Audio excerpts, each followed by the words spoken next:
Let's go, Josh. 10, 9, 8, 7, 6, 5, 4, 3, 2, 1. I gotta do my own countdown, man. I gotta fucking really believe that we live before we can go live, man. Hey, shout out to everybody. Yes, I was sitting in this seat just shit, what was that? I don't know, like 18 hours, no, 20 hours ago? Sure. Anyway, we're back. It's me, Adam22, the Pride of New Hampshire. Throw your NHs up in the chat. Shit. In addition to that, we different got NH. a different NH. New Hampshire it is. Word. In addition to that, we have the man himself representing Bass Pro Shop from all the way over in Mississippi. It is Remo. The one and only, man. Is anybody ready for some Remo therapy? And on top of that, Inglewood's very own, the mayor, Munchie B. How's everybody doing? Gucci and Gabbana. Feeling good? Hell yeah. Yeah. Last night, we had 7 people in this room. I was turned up, man. Now we downsized it. We got a mere 3, but it's a powerful crew. Let me tell you. Come on, man. Let me tell you. So, I mean, there's all kinds of stuff we could get into today. But the one thing that really stands out to me that we didn't get a chance to dive into last night that I have not personally reacted to on camera or anything like that is a lot of these leaked Young Thug calls and all of the context around it. I feel like we're not even close to the end. Probably going to have many, many more weeks of Young Thug. Phone calls leaking, man. It's going to be more phone call leaks. They're saying the Gunna leaks on the way, too. Gun leak? Gunna. They're saying Gunna phone calls from the leak, too. Wow. Young Thug ain't gonna have no friends left in a minute. He talking about them all on the calls. It's not looking good. And just in case people thought that that everybody was just going to be like, oh, he was locked up. It's all good. We're not going to judge him. We're not going to hate on him. You see QCP changing his Instagram photo. That definitely makes everybody think like, oh, all right. A lot of Atlanteans are about to turn against my boy. Like, what if, like, all right, we can get into this Kendrick clip, but before we Did do that, QCP tell yes or no? Remo, I'm asking you. Cause it seemed like you tapped into the South. Yeah and no. It's like he did. I know, yeah, no, you can't. He did then. He did Okay, then. he Yeah, did. he did then. All For sure. He definitely did. But the thing is with him, he said he businessman now. He said he let the streets alone. You can't tell them like businessman. Like, So that don't count. Yeah, you can't be a businessman when it's convenient and be street. Right? well, okay, we can watch this Kendrick clip of him talking about Kendrick, but the interesting thing about it to me is that this has to be close. Wait, so do we have an approximate time period that this would have been released? Because Young Thug, even being open to the idea of doing a song with Kendrick, never mind really, really wanting the Kendrick feature, obvious narrative is that it's disloyal to Drake. But it kind of matters what the time period was, right? Because if it was a long time ago, maybe it could have been before the Drake and Kendrick beef fully ignited. Although I'm going to be honest, I don't think anybody was really thinking about a Kendrick feature before the Drake beef. Nah, this is definitely before the Drake and Kendrick beef cracked off. So you think so? This is all right. So he was trying to get the feature for the Business is Business album. And when was that released? Before the whole Drake thing popped off? Let me make sure. Yeah. Okay. So that was released while he was in prison. So okay, that was the album that came out that was basically a long time ago. That was the album that came out while Young Thug was locked up, because 2023. So he was in. Oh, okay. So he's in jail at the time. And remember, important. Gunna was finna drop an album. He signed. Thug has Gunna signed to him, so he know Gunna's album coming out. So he's like, look, I'm about to drop my album 2 days after his album come out, and I'm gonna do it to kind of shit on him. So that was his whole plan, and he was planning on getting all these features lined up. But the reason they're saying Kendrick didn't want to hop on it because Drake had 2 features on the Business is Business.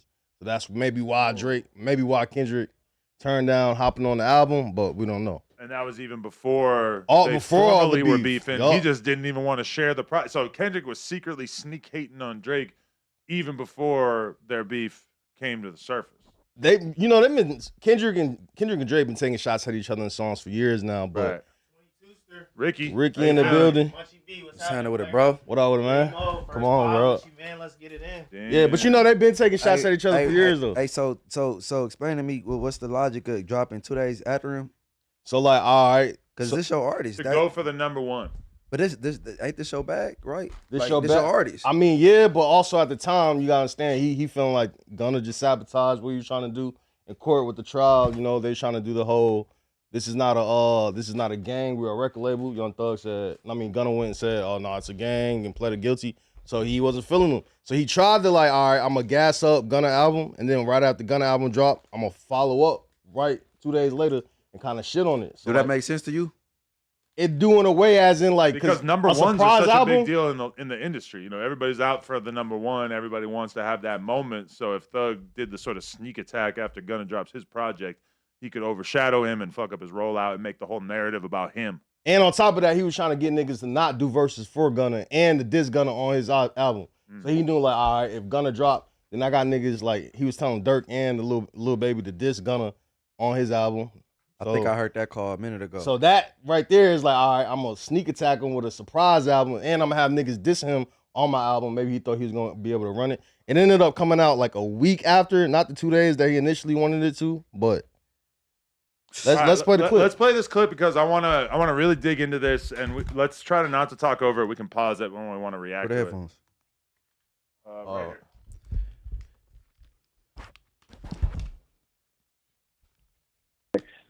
With Kendrick. Future grocery bag. Say again? I hope he do it. So do I.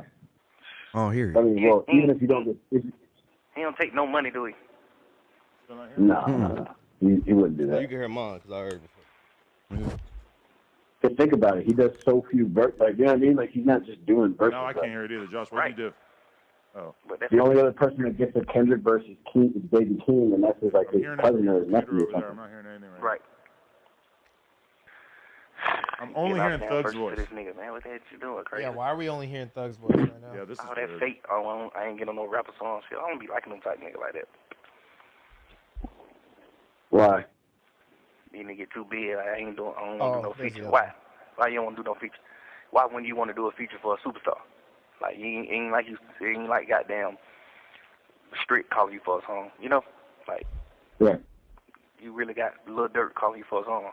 Lil Baby, Thug, real superstar calling you for a song. Why wouldn't you do the song? We lit, nigga. We going number 1 too. Fuck you singing. You know, it's just like I don't be understanding that type of shit. Supposed to be a nigga who bless a nigga. That's why them niggas will never be bigger than Drake ever in life. Niggas will never be bigger than Buddy. Buddy gonna do it right. Buddy fucking with everybody. You know how many niggas like Drake chain? How many niggas can take care of their family because of Buddy? Just like straight fucking with you. Kendrick, goddamn, put a nigga on. Y'all nigga, you're a superstar. Okay, so like just about this part, Thug is locked up, fighting for his life, potentially staring down, doing a 20-year sentence or whatever the fuck was hanging over his head at one point. And it's that unthinkable for him that Kendrick wouldn't be interested in hopping on his project. But if he's been paying attention to Kendrick's musical career, he probably could have already ascertained the fact that Kendrick does almost nothing when it comes to collaborating, you know, popping up on people's albums. If we were to look at the last 10 years, how many projects did Kendrick really pop on? You look at somebody like Rich the Kid, okay, he gets a verse.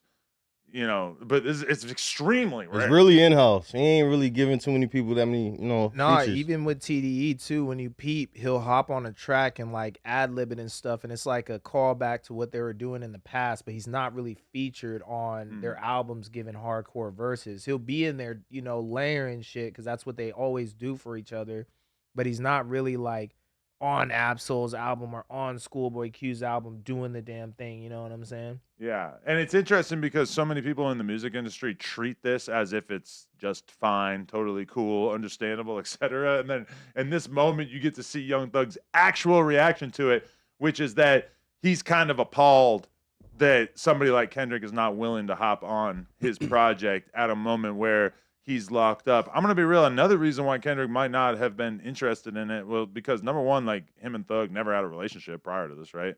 And he off the Cash Money tree. Yeah, that's true. But that Drake connection, but then even beyond that, it's just the fact that if Kendrick is going to hop on a Young Thug album, does he really want to hop on to basically like a throwaway leftover collection of songs that wouldn't be coming out like this if it wasn't for this case. But what does Kendrick stand for, right? He's always in the penalty doing the burpees and stuff like that. He went at Drake with the whole "you're a culture vulture." But this is way before that. That's one thing we already established is that this was in 2023. So this is way before Kendrick had openly taken shots at Drake. Yeah, but still, this is like his ethos, right? Is that he like that's like shit he stands for. Like the homies down, you're looking out for him, right?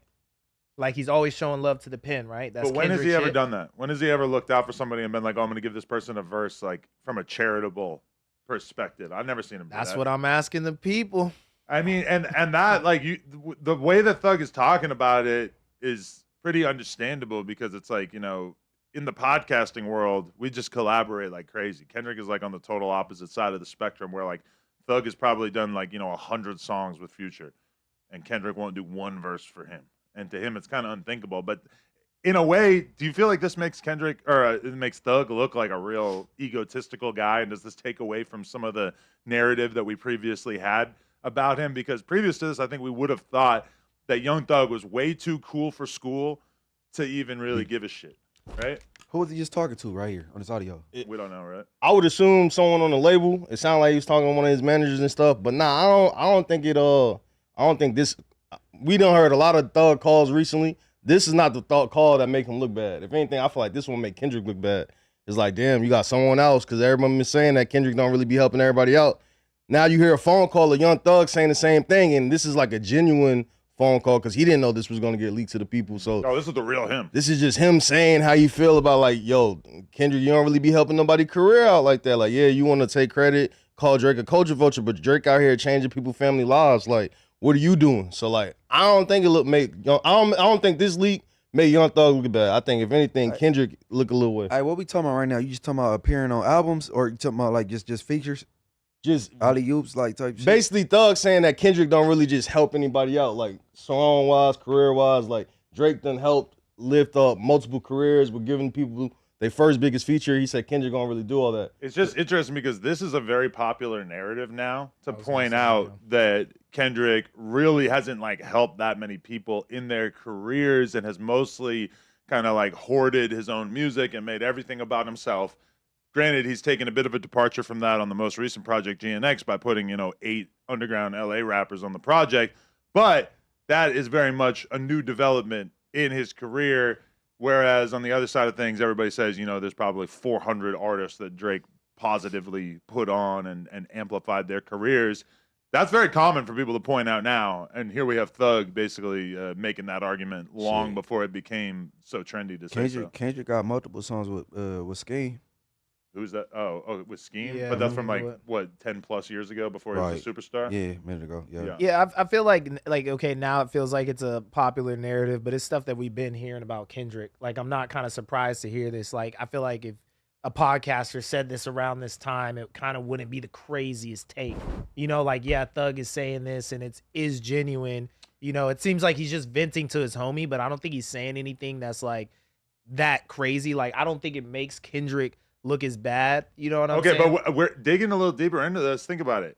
Thug immediately, upon being rejected by Kendrick, pits Kendrick and Drake against each other to this person that he's having the phone call with, which suggests that Thug knew about the tension between Drake and Kendrick before most of us were thinking about it. Because if this is from 2023, then he's having a conversation about this way before. I mean, and there were people, but you remember when What's the Dirt puts out the video about Kendrick and Drake's beef? It's like, it's pretty new to most of us, at that time. I think I was hearing Drake was throwing little slugs and little subliminals at Kendrick for a minute. Yeah, I feel like we've been knowing Kendrick and Drake to go at it for years now. It's like we've this never talked about it on this podcast. It wasn't it wasn't a mainstream. It wasn't a mainstream, and it wasn't as blatant as this. But they've been taking shots at each other in songs for years now. Right. So but I feel like we didn't know that at the time. Like, I don't think we could go back and find an academic stream where he talked about Drake and Kendrick's rivalry prior to 100%. We can really even the sure. freestyle when he was on BET, that was the whole Drake diss. Remember the whole cypher? You remember the cypher he did for BT maybe 8 years ago? Schoolboy Q was there, but yeah, if you go listen to that cypher, that was literally Kendrick Lamar dissing Drake the whole time. But that was right after Control. everyone was talking about it. I'm pretty sure Act probably definitely had to talk about it. It was kind of like right after Control. I do not recall that. That was like the messiest kind of like viewing of their skirmish, but you know, for the most part, it was high level hip hop shit. It was on some Jay-Z subliminal. I'm hitting you in every fucking track until this shit irritates you enough that you're ready to hop out the window, and I'm gonna do the same. Because it was kind of like two titans posing. You know, who's gonna flinch first? But think about Thug and Drake probably have spent, you know, dozens of hours in the studio chatting, and I'm sure that like the same way like there could be a rapper that I really hate and I'm not gonna say it publicly, but Remo no. I'm gonna tell Remo that I hate that person. You know? And what year did Control come out? Forever ago.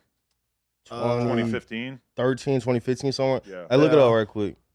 I want to know also Kendrick's feature list, and this is what I want to focus on in this, is that in all these calls, we're really seeing Thug act like a diva. I feel like that's the biggest thing is the division. Like my favorite storyline from all of these Thug calls is what Rollo's been saying, you know, and all the division he's been pushing in and QC's comments and stuff like that. Cause like, I feel like that's what's at the heart of all of this is, you know, Thug just kind of seems like, yeah, he's just kind of seeming like a diva. The thing about it is that it's like a lot of people, from their perspective, Young Thug is now a snitch. That jacket is formally on him. I'm not saying that I'm 100% on board with that, but that combined with Thug looking like he's egotistical, messy, a hater, somebody who's shitting on people behind their back when it comes to shit like QC and the Migos and stuff like that. I mean, that is kind of revelatory because I feel like we're so used to talking about Thug as somebody who's so above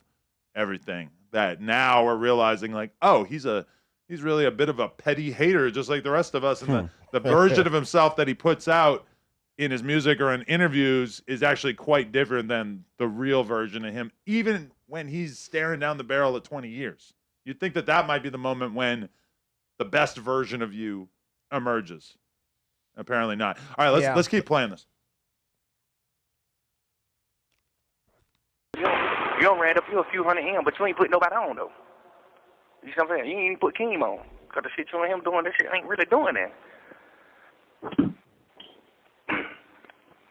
Right.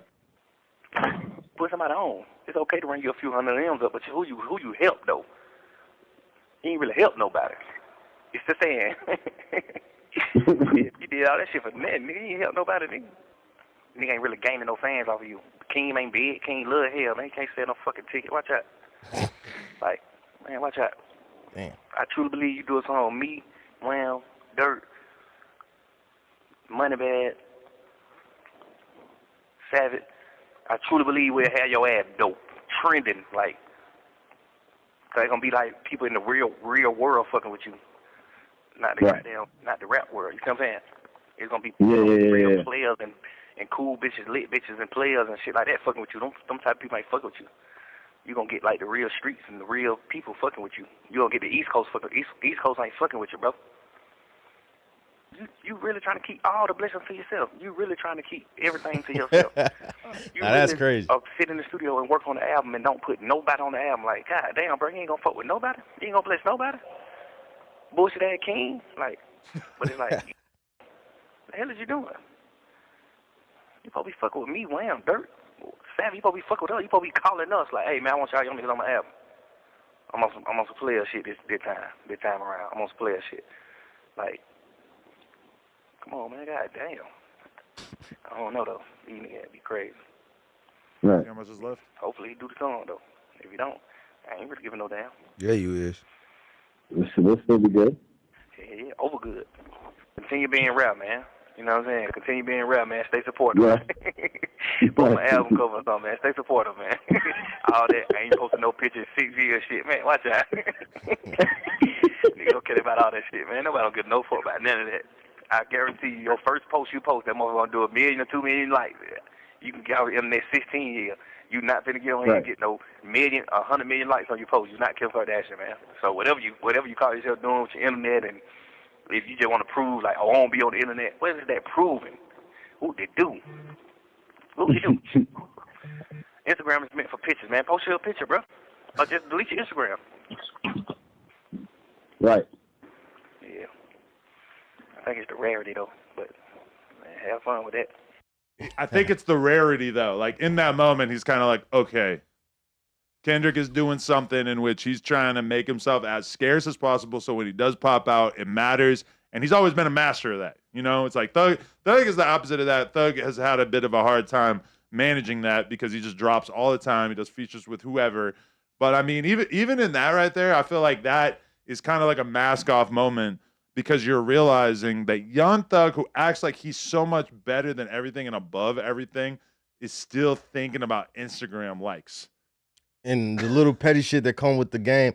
I honestly think that this is one of the better phone call leaks because I ain't gonna lie, I am kind of happy that he kind of like forcing Kendrick hand to like, yo, go do some charity work for some of these rappers in the game. Like, nigga, why how come you ain't putting niggas on though? That's the real question we want to know. Like, why are you being so stingy? Like that rarity shit is cool or whatever, but it ain't really doing shit. So I'm with Thug on this one. I feel like Kendrick, if you're gonna sit there like the whole point of the Drake diss, he was trying to say that Drake's a culture vulture and all this type of shit. But like at the end of the day, Drake done turned people families into like some millionaires, you know what I'm saying? Put a lot of money in people's pockets. So for you to be sitting there attacking a man that's doing that while you ain't really doing too much, it's kind of like it's lame if you ask me. The crazy thing about it to me is that Thug is right that his project would be turned up by Kendrick making an appearance on it.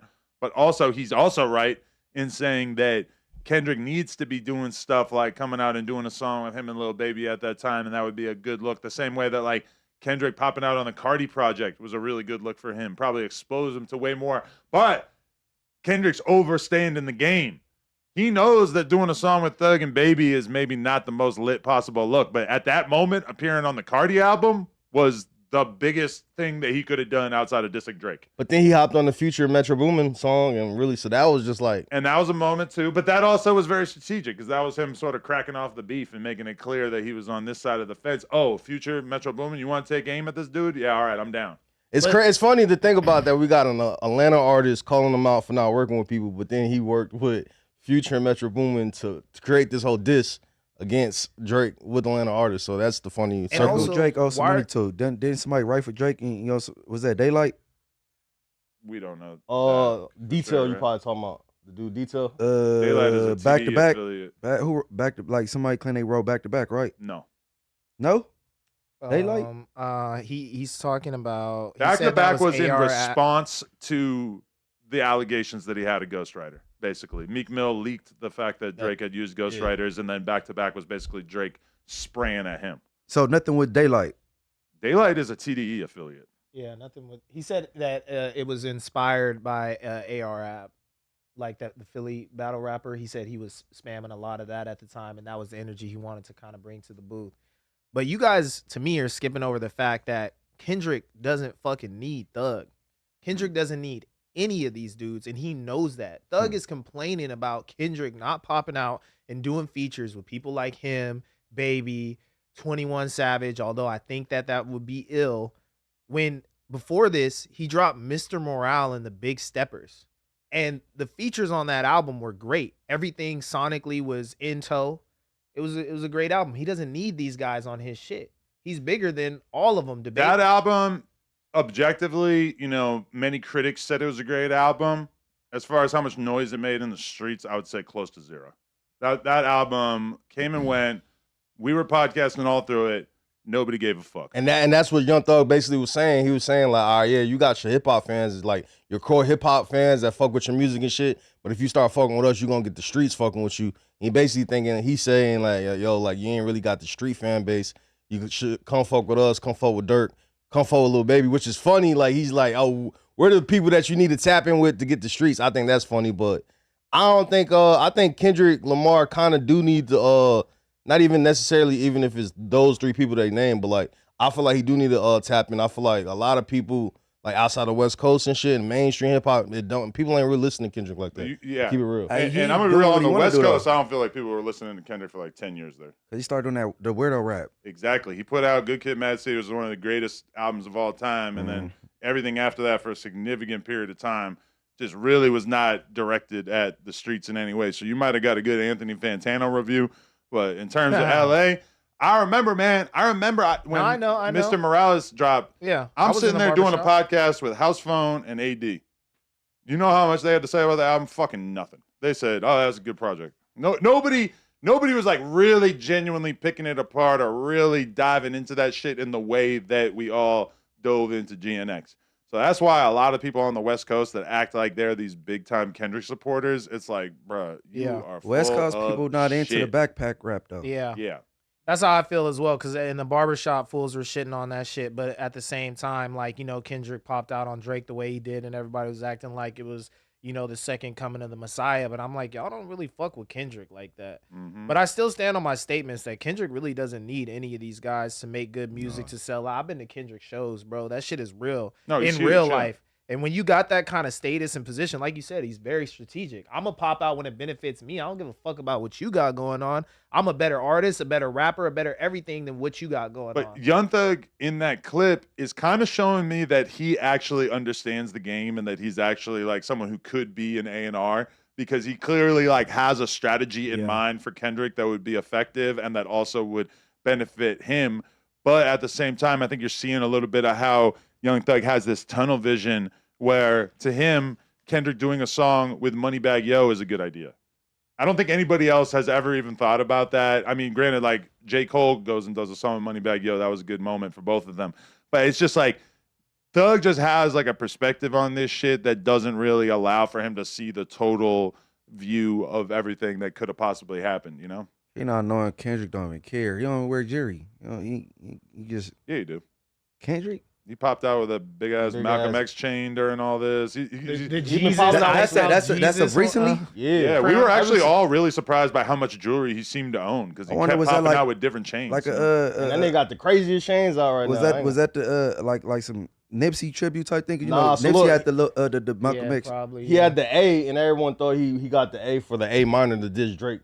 Did you see? I remember that, yeah. So that was one of the new chains he got. Then he got some crazy ass cross, and everybody was like comparing his diamonds with Jalen Hurts and shit. So like, I ain't gonna lie, he been popping out with some crazy pieces. But he had the Malcolm X one too at one point. Like, he's the kind of guy who like he gets a chain, and like a normal rapper is gonna kind of like post a picture of it, and like he'll just wait for the moment to like when he has a moment, he just is gonna rock that shit and just make everybody flip out. You feel like he don't rock jury, or he wasn't rocking jury? No, he wasn't in the beginning. Like, but because of LA culture though, because y'all niggas be taking chains and shit out here. So he like, man, nah, he ain't worried about that. Kendrick, yeah, bro. Nah, Kendrick ain't worried about his chains. He be pulling up to the yoga and Pilates class somewhere in the cut, bro. So you feel like Kendrick above getting his chain took? I mean, nah, ain't anybody could be robbed. Why don't you take that shit? No, anybody could be robbed. Word. That's why when said he was like with the PB Roscoe dude, you got robbed. Anybody could be robbed, bro. Like, word. And if you get money like that, get that shit up, because they go leave with it whether you try to get up or not. Go pop your lights out, but nah. I didn't think Kendrick got into the jury thing. How do you think Drake feels about all this?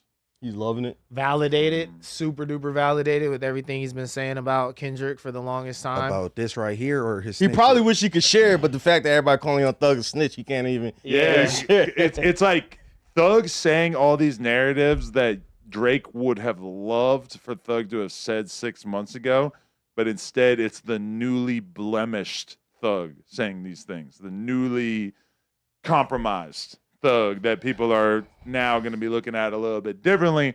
But it's still, I think, very, very valuable for Drake to have Thug putting out these narratives that he for sure would love for everybody in the rap game to seize upon and utilize, you know? And the fact that Young Thug actually didn't put it out and this was just a genuine leak is even better for for Drake, because it's like, damn, like, Thug didn't think this phone call was going to come out to the public. So the fact that he's basically validating Drake for putting everyone on and doing some genuine shit and making Kendrick look like the hater. I know Drake's looking at that as a W. He for sure knows that he's rocking with him, like, you know, the long way. I feel like Drake's probably not going to throw away Thug. Like, even you said you're hesitant to call him a snitch. I feel the same way since Pee Wee came out and said, like, he didn't snitch on me. You know what I'm saying? Yeah, I'm trying to have his back. You know, there's been a lot of people who like allegedly told over the years, and I've kind of just, you know, shied away from like actually acknowledging that is how they are now viewed. But it almost feels like we're kind of past that, because the biggest part about like if you're viewed as a snitch or not is basically like how does your community treat you, and that's why with Gunna, it's like I think a lot of us look at what Gunna did and it's like, it's not that bad, but nobody will do a song with Gunna. You know, like Offset did it, sure. But like almost nobody in terms of the lit artists, like no bigger artists than Gunna are doing songs with Gunna. And that basically makes it Like you told. You effectively told, even if I personally would rather go in the other direction. How you think Drake cool off doing music with West Coast artists, period? Nah, he just recently said that he finna pop back out here. Yeah. He just recently said he gonna pop back out He here. finna pop back out because he got asked in the interview if he's scared to go back to LA, like did he get ran out of LA? A white girl asked him that too, so the Bobby Arthur chick, and his response is, I'm gonna be back in LA soon, or I'm gonna be back You out want to here. just do that topic right now? Working? Back in action. Yeah, we can get into that one. We got to delete the ones that we've already talked about after too. So yeah, open this one up. What are you doing? Nope. Nope. Number 3. How many Thug calls did I miss? That was one. the That's first the first one. one. It just First took one. us like a half hour to get through it. That's like for rich I people. nigga Come back to talk on LA. the phone Are you with scared bitches, away all from kind of LA? shit. Wow. Nah, this not a leak though. Yeah, pause Are it. you? So this is Drake talking to Bobby Altoff now that they've apparently fixed their relationship.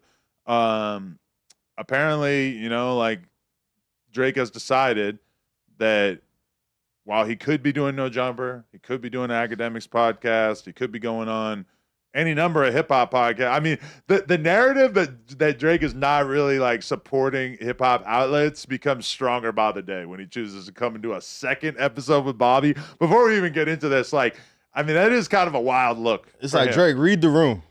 Like he should do one hip hop podcast or interview. Even, you know, no matter who it is, even if he's going to, you know, edit the fuck out of it. I understand if he doesn't want to go live with academics. I 100% get that because you want to be able to control the narrative. You want to be able to say something on there and have it not come off right. And even in this, they're like acknowledging that there were things and like the conversation went awkwardly, but they edited it out and redid it. Like there's an acknowledgement in this that this was not just like a one take interview. I haven't watched the entire thing the whole way, but like, damn, why can't Drake find one person in hip hop to go do a podcast with? That's kind of crazy. That's an argument right there. Drake, you don't support media. You know what I'm saying? And I mean, just like so many people went out of their way to have his back during all this. Not so many. Actually, it was fairly rare. You know, somebody like Ack was like really kind of like one of the only big names in media who had his back. You would think that he would want to actually sit down with somebody like Ack. It's kind of crazy. It's kind of disrespectful at this point. I talk to academics about it. I'm like, yo, at this point, you're going to have to switch up on a nigga if he don't give you the interview. Like, nigga, there's no way in hell, bro. This man just hopped on stream with Aiden Ross, XQC, and Train like last week doing a live stream, but I can't get the live stream and the nigga been holding you down all these years. That's kind of crazy. And we get why, because it's like, okay, the state connection, this is a business thing for you. Okay, makes sense. But then the Bobby thing don't make sense. And then we got Kendrick Lamar going around basically saying, calling you a coach of vulture, saying, calling you a white boy, Rick Ross calling you a white boy, and then you popping out with nothing but white media is not reading the room. I feel like you should have, I think when the album come back, he's going to circle around and do some hip hop shit. He has to at this point. It would, if he puts out another album and doesn't swing around and do at least one platform that is like a real hip hop platform, I agree. It's going to look very strange. I think Drake's dropping in October. I feel like he's going to play off the October's very own shit. He's been popping out a little more than usual lately and shit. Like even doing this right here, popping up on streams, I feel like he's gearing up to release. And if I would just guess, I feel like he's going to play into the October's very own Halloween theme shit and probably drop in October. Yeah, all right. That's what I Bobby, assume. the Bobby girl, that's the one that was messing with the ugly dude, right? Like, I mean, Funny Marco? Yeah. Oh yeah, YG had her all in Boston at the park. So people don't know, or I guess some people don't know, that basically Drake and her had this huge falling out. We don't know exactly what happened, but basically like they got into some kind of argument via text. She said that immediately he blocked her on text, Instagram, everything, and then also the interview had to come down. We don't really know how he was able to like put pressure on her to delete the interview. You know, normally if somebody told me to delete an interview, it's kind of like up to me, but she said like the interview had to come down. So it was kind of forced upon her one way or another that the interview had to come down because it was so unthinkable to everybody. Like, why the fuck would she ever remove like the biggest interview of her entire career? And then now we don't know why they came back together though. We don't know like what the olive branch was that made their friendship kick back in, right? Nah, I don't. I don't even think like I'm shocked he did this. Like I didn't see this one come. I'm like, damn, you popping out with Bobby again? Like, yeah, but also like devil's advocate, like what artists, big three, Kendrick, J. Cole, whoever else you want to put in there is doing interviews with like major hip hop platforms. Like this is the new culture, like precedent that they set that it's like not dope to do that. Okay, but J. Cole barely does interviews, but the last time that J. Cole did an interview was with Yachty, which is a real hip hop platform, even though he knows he's going to kind of use the kid gloves. Flacco said Drake recorded the interview with his cameras, so she had no choice in the matter. We're talking about deleting it off her YouTube channel, Flacco. So that is actually not relevant to what we were saying. But yeah, I mean, so okay, out of the big three, who was the last time that Kendrick did an interview? He did that Ebro thing that was live with Nadeska, where Nadeska almost had a heart attack. Before that, him and Dr. Dre had an interview together. Remember that one? Kendrick did? On what platform? Oh, I forget. Maybe Apple. I think it was Apple. Google that right quick. I almost like don't count those because it feels like those are those are required. But it's him trying to link with some hip hop shit. It's not him doing the XQC and Drake shit. It's like, Drake, read the room, nigga. The niggas going around. They calling you a white boy right here. You linking up with a whole bunch of random people that's not even a part of hip hop media per se. You know what I'm saying? I feel like you should have gave this $1 million worth of game or drink champs or something to I don't know. But then all his ops, all the artists that he considers lower artists than him do shit like that. Like you got Rick Ross doing shit like that. Just whoever else he's beefing with, like that's their bag. You feel me? He's Drake. He doesn't want to be sitting on the same couch as fucking people calling him a white boy or a culture. Okay, Flacco said he recorded it, so it's his footage. She either takes it down or gets a strike. She really had no choice. I guess that kind of makes sense, is that if it technically was his footage, even if it came out on her channel, if he's able to say that's our footage, then that's a good backup plan for him to basically be like, yeah, it can come out, but ultimately it's my decision and I can have it removed. I guess that does make sense. The real question is, what questions is he running from then? And why does Flacco know that? That's what I was just thinking, How would Flacco know that? Yeah, because that's my thing. Is like, to me, the obvious thing is that Drake should do a sit down with academics, because then he could clear up like every different narrative that he's not a fan of. And if he's pre-recording it, then he could basically make it so that he doesn't have to answer all the shit he doesn't want to answer. But I mean, part of that though too is that like the hip hop media establishment, a lot of them hate academics too. But I don't think he really wants to suck up to the Ebro side of the industry. I don't think, even if it wasn't academics, I'm just saying he could have went to Gillian Wallow. He could have went to a lot of people and gave the interview.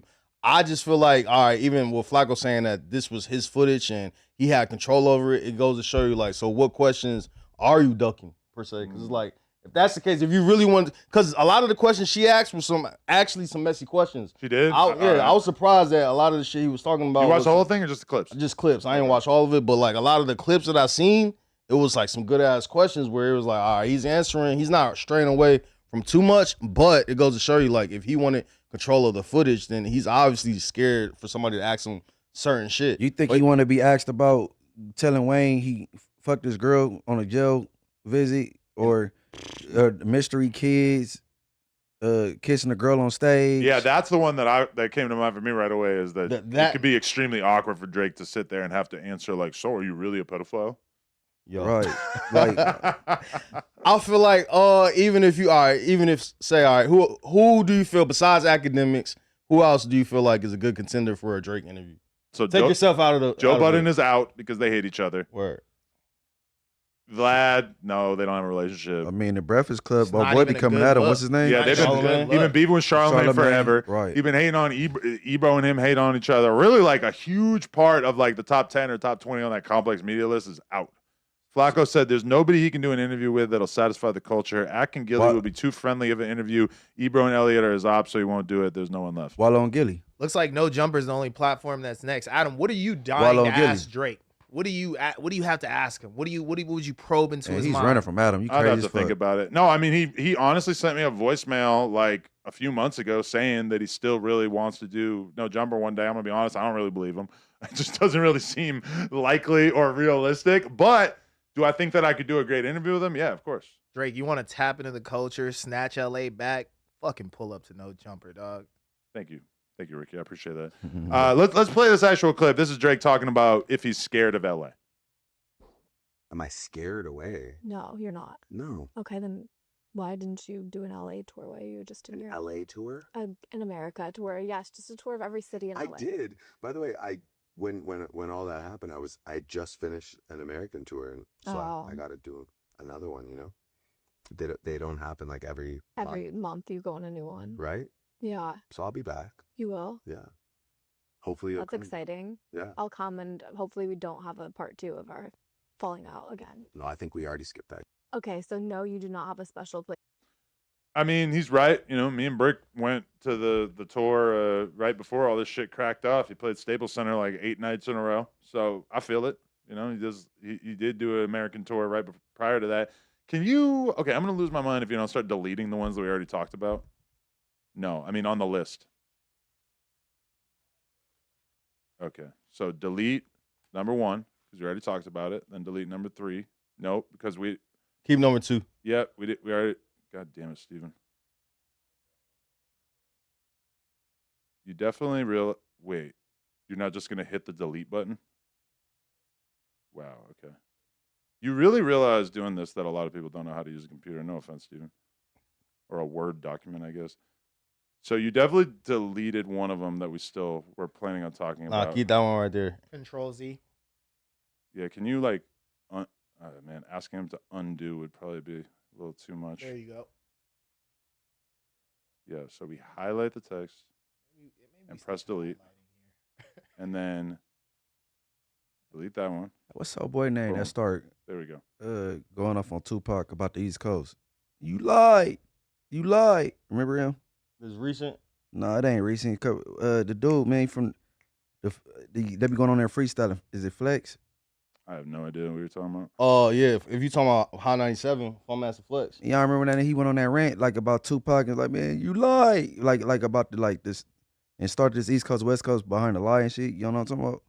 No. It's Damn, I been got a a lot brain of fart. You got to come with the topics, Munch. You got to have the names and places Man. identified. Let me ask you this, though. So if Drake do come back to LA, ain't going to be no problems for him, though?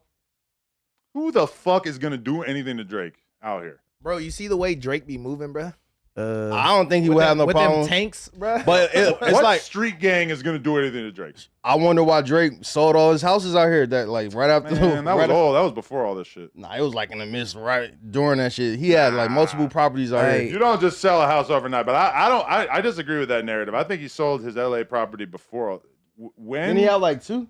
did Drake sell his LA Bro, property? Drake pull up in them. Property would have been smart. You're giving gangs way too much credit Yeah. by thinking that any gang could do anything to Drake ever. Bro, I'm not saying that. No, I feel like as far as a home, I don't feel like in terms him. of anything. I don't feel like him popping up Not to at the no Staples performance. Center. He listed performance. his compound in the Hidden Hills in 2022, and they were sold by 2022. So the idea that he sold his properties in anticipation or because he was fearful of his beef is totally fictitious. So Getting ready. it's sold like that though on the internet because it looked like around the same time because this just came out like a couple months after. So it was just looking like he's vacating LA. I don't think he will have a problem coming here to do a show. But I'm saying like if he was staying out here full time how he used to be. But what is going to happen to him? don't know. Somebody get up on him. Living How? So you Who? feel like- Living up on him? Living out here? How? Who? His house is guarded by tons of security guards every night. Man, what gang is pulling up? Why- What little why- mob of why- criminals is pulling up? Why is LeBron Gate getting tagged on? Like celebrities is in reach. If his gate gets tagged on, I think he can live with that. Oh, listen, bro. These celebrity houses getting broken into every day. Not Drake's. Why? Bro, it was a whole indictment with the brims, and they was checking off the Rihanna, that Drake's baseball house. player. Man, so these people ain't like on the same or a little bit less level. I just think Drake is aware of the situation. He could easily have full-time security at his house when he's there. He could have security, big ass 6'7" security guards with him everywhere. Every His time house he's gonna got go barked anywhere. on out there in Canada. And who is the gang that would even have the motivation or the desire to do something to Drake? Like, who is Drake offended on a street level? Like, obviously, you always have robbery crews, but what robbery crew wants to run up in a crib that has 6 security guards outside at full time? How you know you got 6 security guards? You just like I think it's probably more than that. Remember that one dude tried to break into his house, Munchie, and he got fucked up. Like they broke his somebody jaw whipped and his some ass? type shit. It was like a big story. He was getting sued about Yeah, it. this is an example of us giving the gangs of LA way too much credit. Not bro. even gangs, but just criminals in Nah, general. I'm saying him. That's a dummy mission. That's like running up in the White House. Nah, now you doing a lot. Am The I White House. wrong?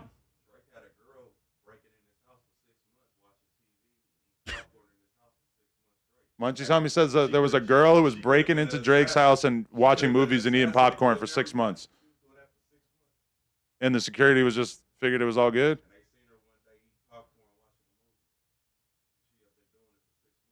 I'm not gonna lie, that's kind of hard to believe. I gotta fact check that. Type it could be true though. I don't think he. You be on point with it. You think that I'm gonna go out on a 6 limb and months say is if we crazy, ask though. ChatGPT about that one, they're not gonna have anything to say. Hey, remote. All these dudes entourages is the hoodlums, bro. Or.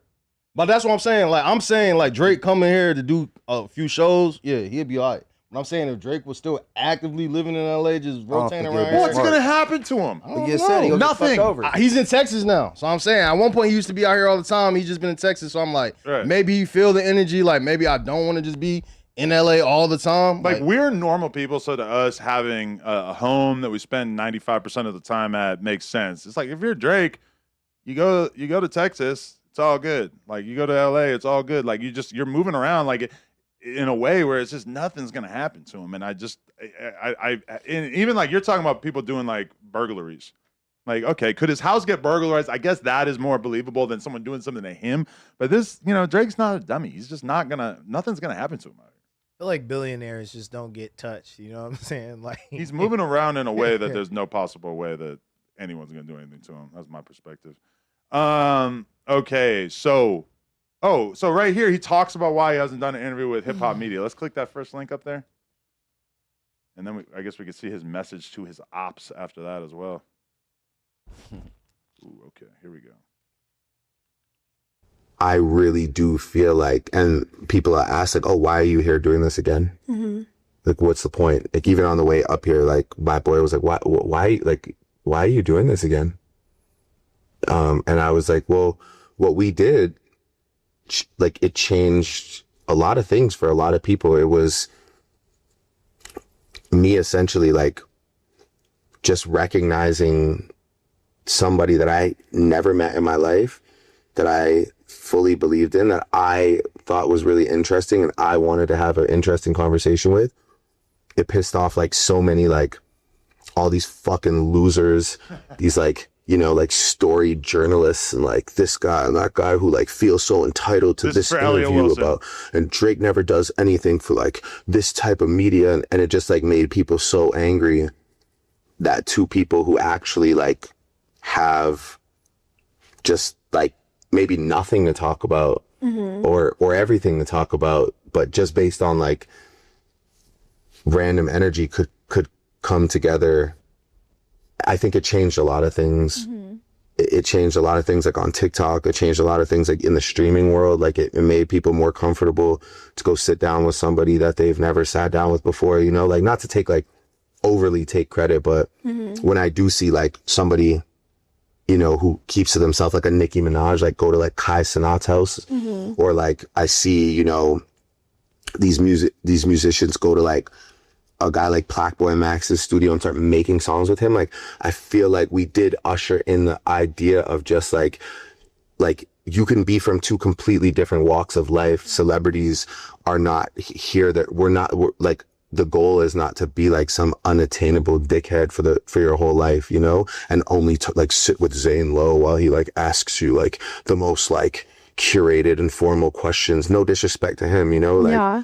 But it's just like, I think we did something that was special. Yeah. And Okay, what he's saying right there is a valid argument against why he would not want to do content with Elliot Wilson, Peter Rosenberg, Ebro, etc. But it doesn't really hold water when you think that there are so many hip hop platforms that would make total sense for him to go to. And he obviously knows that there is a desire for him to sit down with some of those people. And in particular, a lot of people would just assume that he would at least feel some sense of debt to somebody like Academics, who relentlessly held him down. And realistically, as much as Academics won in that whole situation, I mean, Academics took a ton of damage from the peanut gallery and old school hip hop media because he was willing to stand up for Drake in this situation. I mean, I don't know. I feel like he's still kind of dancing around that, but I think the end result is like, maybe he just doesn't like Academics enough to want to sit down with him. Him and Bobby have a vibe. Drake likes girls, Yeah. Yeah, also too, I liked when Axe said that his relationship with Drake is like friendly, but it is also too like professional in the sense of like when you look at sports media, like I'm a ball player, you're the journalist. You know, yeah, you're a journalist that likes me a little bit more, so I show you favoritism. Same in the sports world. Patrick Mahomes calling Nick Wright, whatever it may be, doing little favors for him. But we're not homies. Your whole shit is to critique me, to hold me to a standard that no one could reach, whatever it may be, just hip hop, right? Sometimes you're gonna speak about me favorably, sometimes it's gonna be poor. So we're not gonna be just kicking it on the couch, chopping it up. You got a job, I got a job. I think he likes the cat and mouse of making Act guess at his motivations and intent. You know, it's like when he sits with Bobby, it's fun, it's non-threatening, and then like he likes kind of like forcing Act to play the role of the fan page and have to kind of like guess at the things that he wants to know. Now he does talk to him a lot behind the scenes. That's actually the weird thing. That's why I'm like, he talks I'm to him not a lot behind the scenes. Act always will have a different anecdote. Even today, I watched a random clip on YouTube of Act speaking about Drake dissing Rob Markman. Right, I'm watching that, and Act's got a bunch of different little info that was from private conversations with him. So that, yeah, I'm not buying the whole like he's not. I don't know. I feel like with the Drake situation, the academics. I don't know why he's not giving academics the interview, but like he's trying to make it seem like him and Bobby created people just going doing random streams and shit. Nigga Fulio and G Herbo was doing streams with Aiden Ross before you did this Bobby shit. So it's like you ain't really just create that wave of doing the random interviews. Yachty stopped doing this podcast, but Drake could have sat down with him and you could have sat down with Yachty. You could have sat down with you can't tell me that would be less comfortable than sitting with Bobby. You know, and it's not like Yachty's not going to ask every single controversial thing you want to ask. It's a little weird, though, when they saying Yachty wrote some of your biggest records or some of your records, though. So maybe he don't want to sit down with Yachty. That's a little different. Also, too, I feel like putting Yachty's podcast in like a hardcore hip-hop space, like it kind of just seems like the homies are coming and chilling. Yeah. Sitting on silly couches and stuff. But optically, at least it would look like Drake's sitting down with another rapper instead of sitting down with this objectively pretty clueless white girl. Yeah, but they do dope rapper shit together. They like film music videos and hop on private jets to new locations and fuck with the hottest chicks in the world. Why the fuck do we need to sit down and talk, bro? We locked in real life. It's not really the Yachty situation. It's just like more so like Drake. You got to go to your core fans and tap in with the hip hop culture that got you where you are right now. What you think about Drink Champs? I mean, he promised Nori a Drink Champs interview a long ass time ago, and then he ain't do it. So it's like this would have been the time to do it, but you out here popping up with Bobby. In my mind, I think Drake know what he's doing. I think Drake's doing all this right now. He know they got the mass audience, but I feel like in October, I don't know why I keep saying that. I feel like in October we're gonna get an album for Drake, and I feel like Drake gonna go on the hip hop run. But somebody pointed out that Drake did do Yachty's podcast, but that was not his current like the Nelk Boys deal that he actually had. That was previous to that. What was it called? I'm looking it up now. Damn, I searched. Oh, yeah. Future Mood. Like, what even is Future Mood? What happened with that? Yeah, one upload ever on the Future Mood YouTube channel. Those are sunglasses. And it was an 8 million viewed a conversation with Drake featuring Lil Yachty and Drake. It was 35 minutes. But really, like that was 2 years ago. That was kind of like the entry to him realizing that he absolutely did not have to do traditional media. And that's almost like the kind of weird thing about it is that he is early on not, on doing these sort of like outsider interviews the same way that Nicki Minaj would prefer to do a Kai Cenat. She's not going to sit down with academics because academics are going to ask all these hard questions, whatever. But like, that's like the default move for everybody in media. That's not like an outlier event. That's what everybody doing. Just sounds like legacy hip hop media is still fucking sore, and it's gonna stay that way. This is what it is. This is an old talking point. I feel like. Play this next one. Drake sends threatening messages to all his ops at the end of the Bobby interview. We really got off easy on this Thug content by just focusing on Drake here, but fuck it, we're going back to the Thug stuff momentarily here. Did you list out all those on that list? Flacco did this list, or Nathan. Yesterday's list is the one that had all the Thug. I got all that shit. Yeah, we should pull that up too. Oh yeah, Flacco be doing the news and shit. So it's like for rich people. I'm come back to LA. Are you scared away from LA? Wow. Are you? Spicy. Are you? We already watched this. X out of this.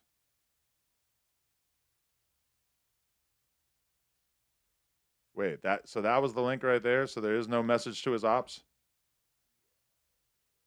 Flacco, what are you doing?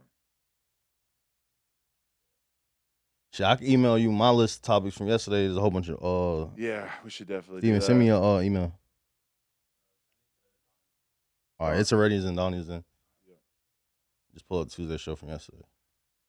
Maybe that link that he just pulled up has it at the end of it. That's what people are saying. Yeah, can we go back to the link number 1 right there? Click that first link and let's. What's the title? Oh yeah. So this does have it at the end of it. It just has the beginning part of him talking about LA too. All right, here we go. Fuck all y'all pussies, man. For real, man. I see y'all boys outside when I see y'all, man. For real, man. On some real shit outside, some body shit, man. I'm gonna see y'all boys when I see y'all, man. For real, you know I got hope. For real, just real talk. I don't know if you should have done all that. Yeah, I'm taking this. She read my mind. You know what I did. Yo, that was kind of cringe, right? Like, who is he pretending to be right there? That does not sound like him. Trying to mimic somebody from Atlanta. You think that was an Atlanta impersonation? Yeah, a down south impersonation for sure.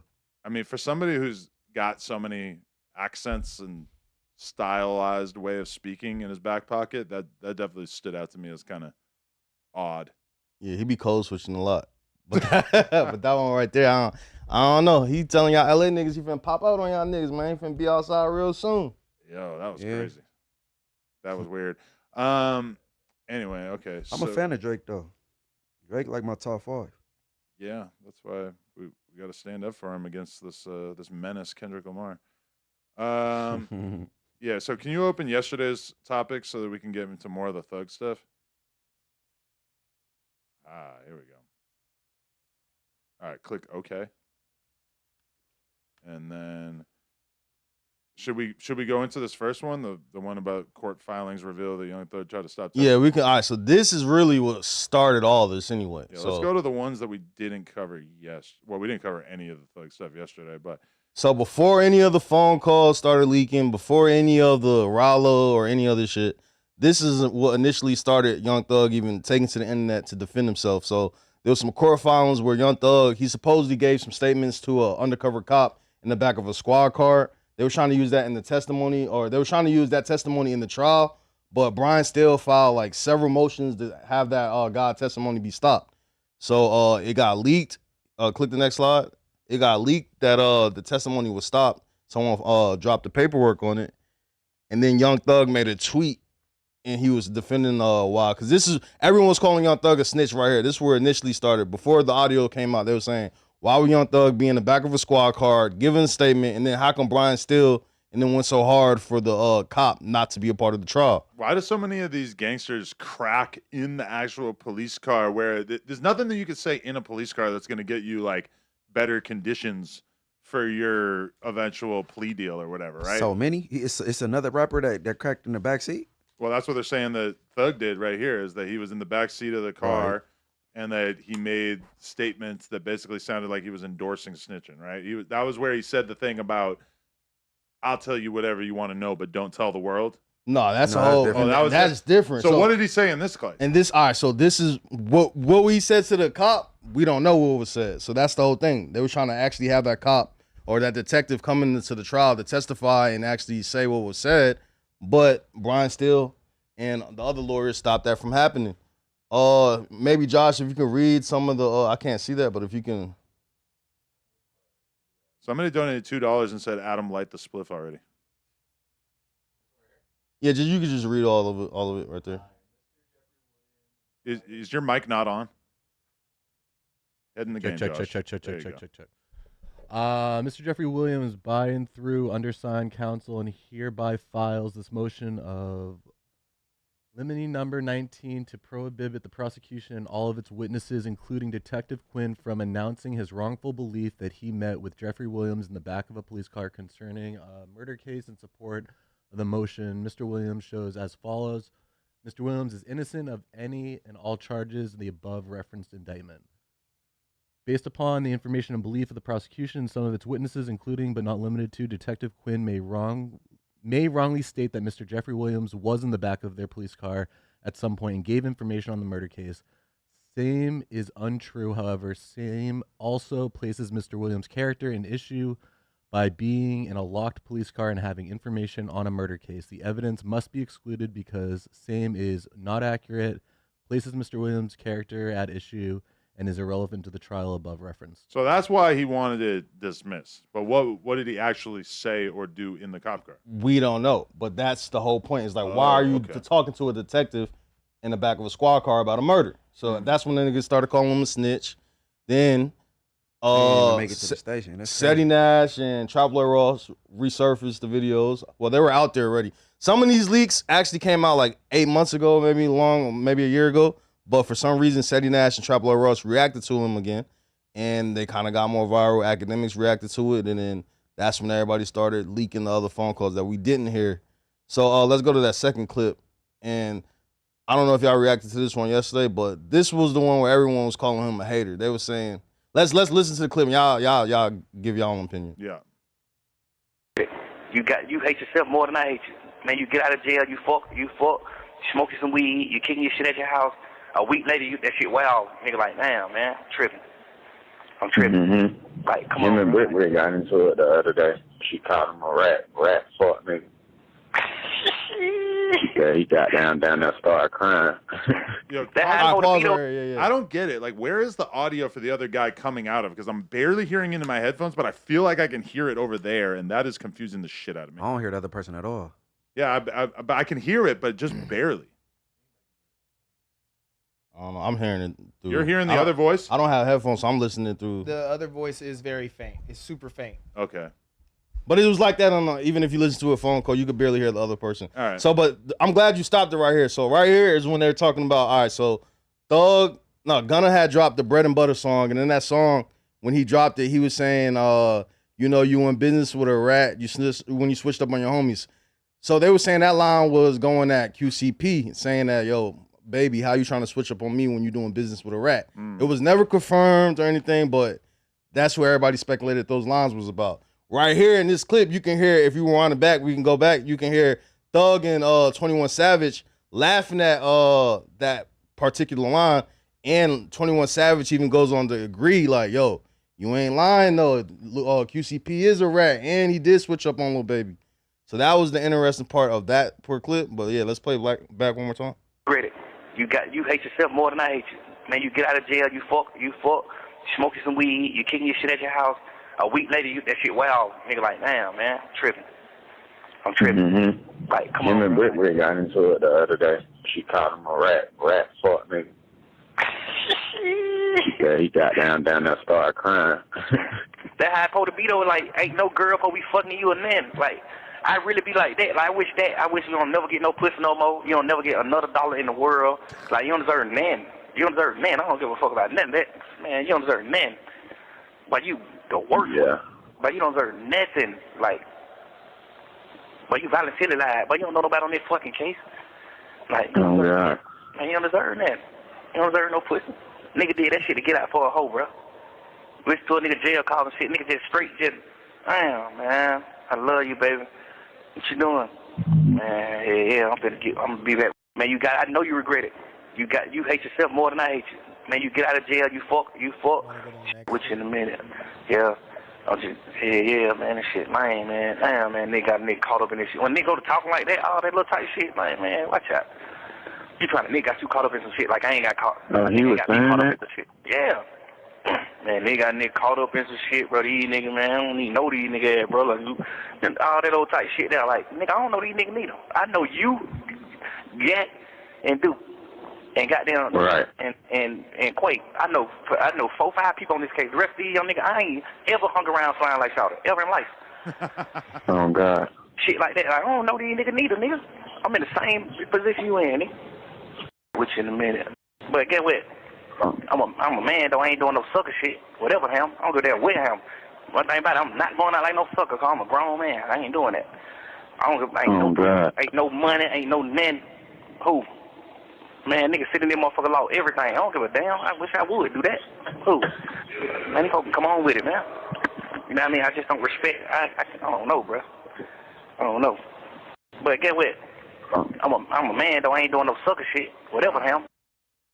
Yo, so he definitely sounds like a hater right there. Like, I mean, when he says that Gunna only snitched because he wanted to get some pussy, I mean, that's probably like kind of like insider info that they would know. You know, like we might know that somebody that we fuck with was like hung up on a chick, and it might not be privy to the rest of the world. But I mean, when he says, "I hope you never get no pussy," I mean, you think that's gonna like permanently smear him as a hater?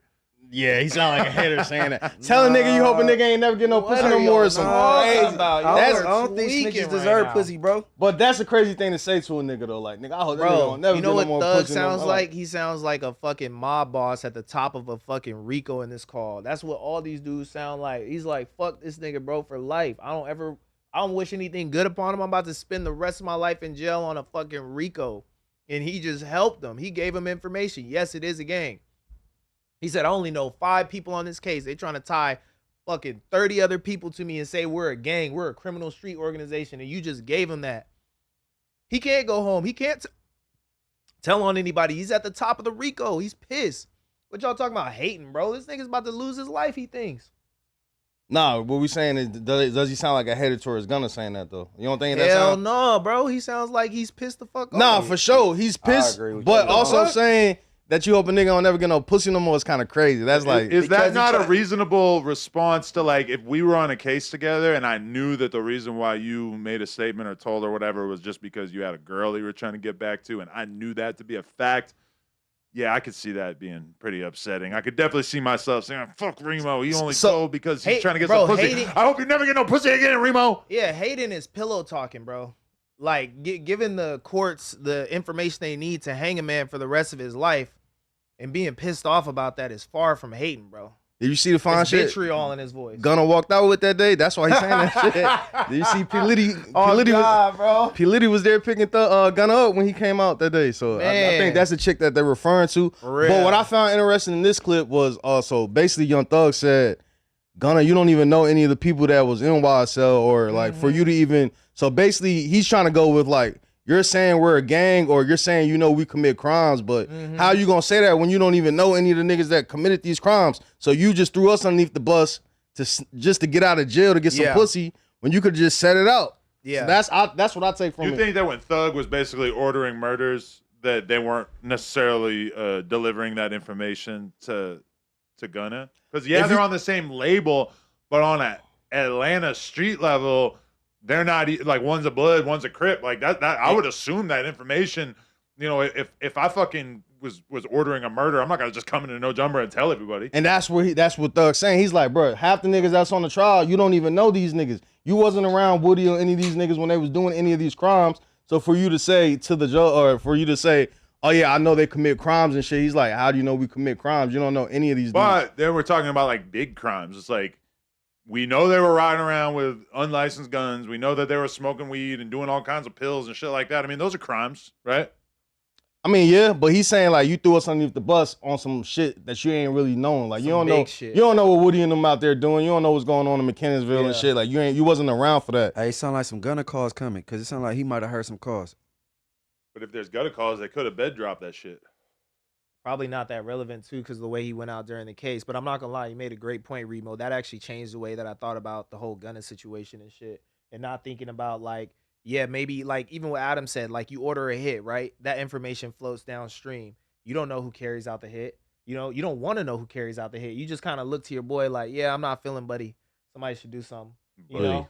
And then you go do some millionaire shit. You go record a song, and then he goes handles that, whatever. Now, you know, the police are connecting all these strings. Remember when Vlad did that interview with the lawyer or the journalist in Atlanta that was talking about how the bodies are really what got Young Thug and all these guys caught up, and how they knew that these were gang-related bodies because of the precisions of the violent acts?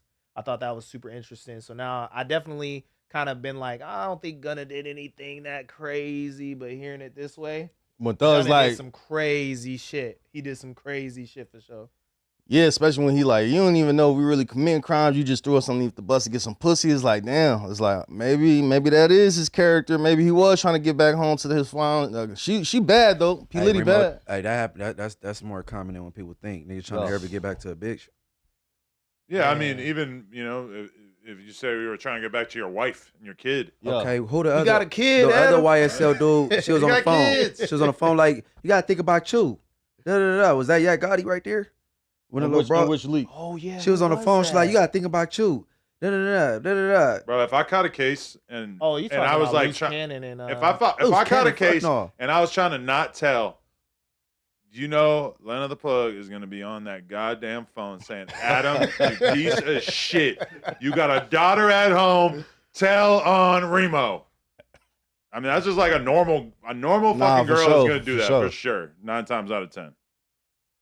All right, let's pull up. So we could pull up the the QCP changing his Instagram picture. All right, this is not it. This is actually the audio. We can do this. I We want can to do see that. that. Yeah, I want to see the QC thing. That sounds pretty good. That's on the other document. Flacco's, yeah.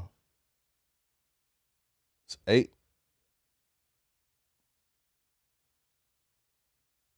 Man, this shit is so selective though, bro. Now this is funny. So QCP had changed his profile pic, and this was only for maybe like less than an hour. It was like a emoji, or not emoji, but it was it's Young Thug face on a rat Like an body AI or picture. AI eating a sandwich, You or probably seen it on Twitter or some shit. eating cheese. Oh yeah, so he ain't letting up on Thug, but I felt like he probably fell away because Thug. So basically, what they're saying is that QCP was about to get bought out by Scooter Braun for like $400 million. Lil Baby felt entitled to like $100 million at one point because he's like, the reason we hot, or the reason that they would even want to buy the label, is because I got it cracking over here right now. The City Girls kind of fell off. Lil Yachty not really doing it at this time. Lil Baby the hottest shit. So I think that's where Baby and QCP relationship kind of strained from, because QCP is probably trying to sell the label, but he ain't really giving Baby what he want. And then from the phone calls I hear with Thug and 21 Savage, it sounded like Lil Baby probably did have some money discrepancies where he fell away, like he felt entitled to more money. But that shit right there really makes me doubt Lil Baby's aptitude to be involved in real business. Because when you sign to a label, you should know that that label could get sold at any given moment, and that your contract is part of what that label owns. And the idea that like you would then be entitled to a percentage of it and it's not required in the contract, you should get $100 million. Like, I mean, that to me, it recalls like when I've in the past like been talking about No Jumper stuff, and random fans will suggest that like, oh, like this person is a big part of the podcast, so he should own 10% of No Jumper. Like, get the fuck out of here. If your idea was like, oh, I want to be a part of No Jumper so bad that I'm going to basically work for free in exchange for ownership, that makes sense. But the idea that like you would be paid and taken care of, everything's good, that then when they want to go sell the label, that you're gonna and especially like him expecting that, like look how ridiculous that looks now that Lil Baby's in the spot that his career is at now, where he's not exactly on top of the world. And that's where it's tricky, because we didn't hear Lil Baby say that he won $100 million. We kind of hear Young Thug alluding that he deserves more money. So we don't know if Thug or whoever's putting this into Baby's ear, like, we don't know if he fell out with Baby, or we don't know if Lil Baby fell out with QCP because he's a snitch, or if it was because of money situation. You know what I'm saying? Wait. Scooter though offered Scooter Braun $150 up front to buy him out and I think catalog at the time. And I think he ended up staying with P on some loyal shit, and then P went and sold it anyway. Yeah. He told him to set up the meeting with P, and P was like, "I'll give you the whole thing for $350." And that's where Thug was on the phone. So let's play the actual. Did you hear the phone call where Thug was talking about it? Let's play. I want to hear it again. And you be preaching about that shit too, man. You can't do that, man. That's a fact, bro. You dead wrong. Yeah, I think we heard that one the other day. This is the one where they're calling. Wasn't that wasn't what we wanted? Go to it's probably when that 21 Savage Young Thug react to Gunna. It could probably be that one per se. 22 will leave us once he wins an Avion award. I already won an Avion award. Shut the fuck up. Yeah, that was Gunna's like, he pushed up on me knowing you were beating with a rat. It's a jazz and smart mouth, man. Yeah. Oh God, but he ain't lying though. He ain't lying. He did. I don't know, bro. Like, yeah, that was Gunna saying like, he told you pushed up on me knowing you would be. All right, so that's not the clip, but this is him confirming that Lil Baby or that Gunna lyrics was true, that it was them or was Gunna actually going at Lil Baby and QCP like, yo, how y'all calling me a snitch when we all know the CEO of your label's a snitch and me and you got this big hit song, now you act like y'all don't fuck with me. But the real story is just like the fact that Thug thought that was so funny. That's even fun. Now his laugh on it is crazy. And then 21 Savage also confirming like he ain't lying. So 21 basically confirming that QCP is a snitch. Now, do we know if 21 wanted this phone call to be leaked? We don't know. Definitely. We don't know if 21 was going around calling Q a snitch out on the street. Because you never like, these dudes, when it comes to this shit, they don't want to fucking put their real opinions out there on Front Street because it's too messy. Like all these guys have kind of learned at a certain point, especially someone like 21. He really throughout his career has beef with very few people. He's the kind of guy where you ask him about beef and he'll say, me and my guys, we beef in the streets. If it's street shit, then it's street shit, and we don't talk on the internet. He's 21's image is very much sort of like built upon that perspective. And I fuck with that, and I think that's respectable. But even if you have that kind of perspective when you're on the phone with your homie, you're going to keep it real. And that's why so much of this is so unbelievably revelatory. Yeah, he told him he felt he jumped the gun as far as Gunna went. Munchie, what was your thoughts on that? So you basically hear 21 Savage, even if he think Gunna is a snitch, he's telling Thug, I feel like you jumped the gun by calling him a snitch. Y'all could have played it better. How do you feel on that? Like a lot of niggas be knowing niggas and they homie snitches and shit and just give them a pass and shit. That's what it sounded like he was telling Thug to do. Like, all right, you jumped the gun on giving. He said something to the effect like, to the judge say this, like, you know what I'm saying? He said just like prematurely deemed him a snitch. You put it out there to Lil Baby, Durk, trying to have him diss him and all that. Like, he said you're just jumping the gun. But, I mean, was he thinking, when was this call, like, I wonder when was that call, though? Before he took the plea? And he already knew he was about This is after the video of the Yes Ma'am shit's up. And this is this is right around the time probably of Gunna's first album Back being released, which I would say is 2023. Maybe 2022. That was a while ago. Nah, 2023. Hey, I think that the audio should have been longer, like started a little bit further back so you get more context, you know what I'm saying? Yeah. Cause Gunna, I would like for it to, like, you know what I'm saying? That would have been better.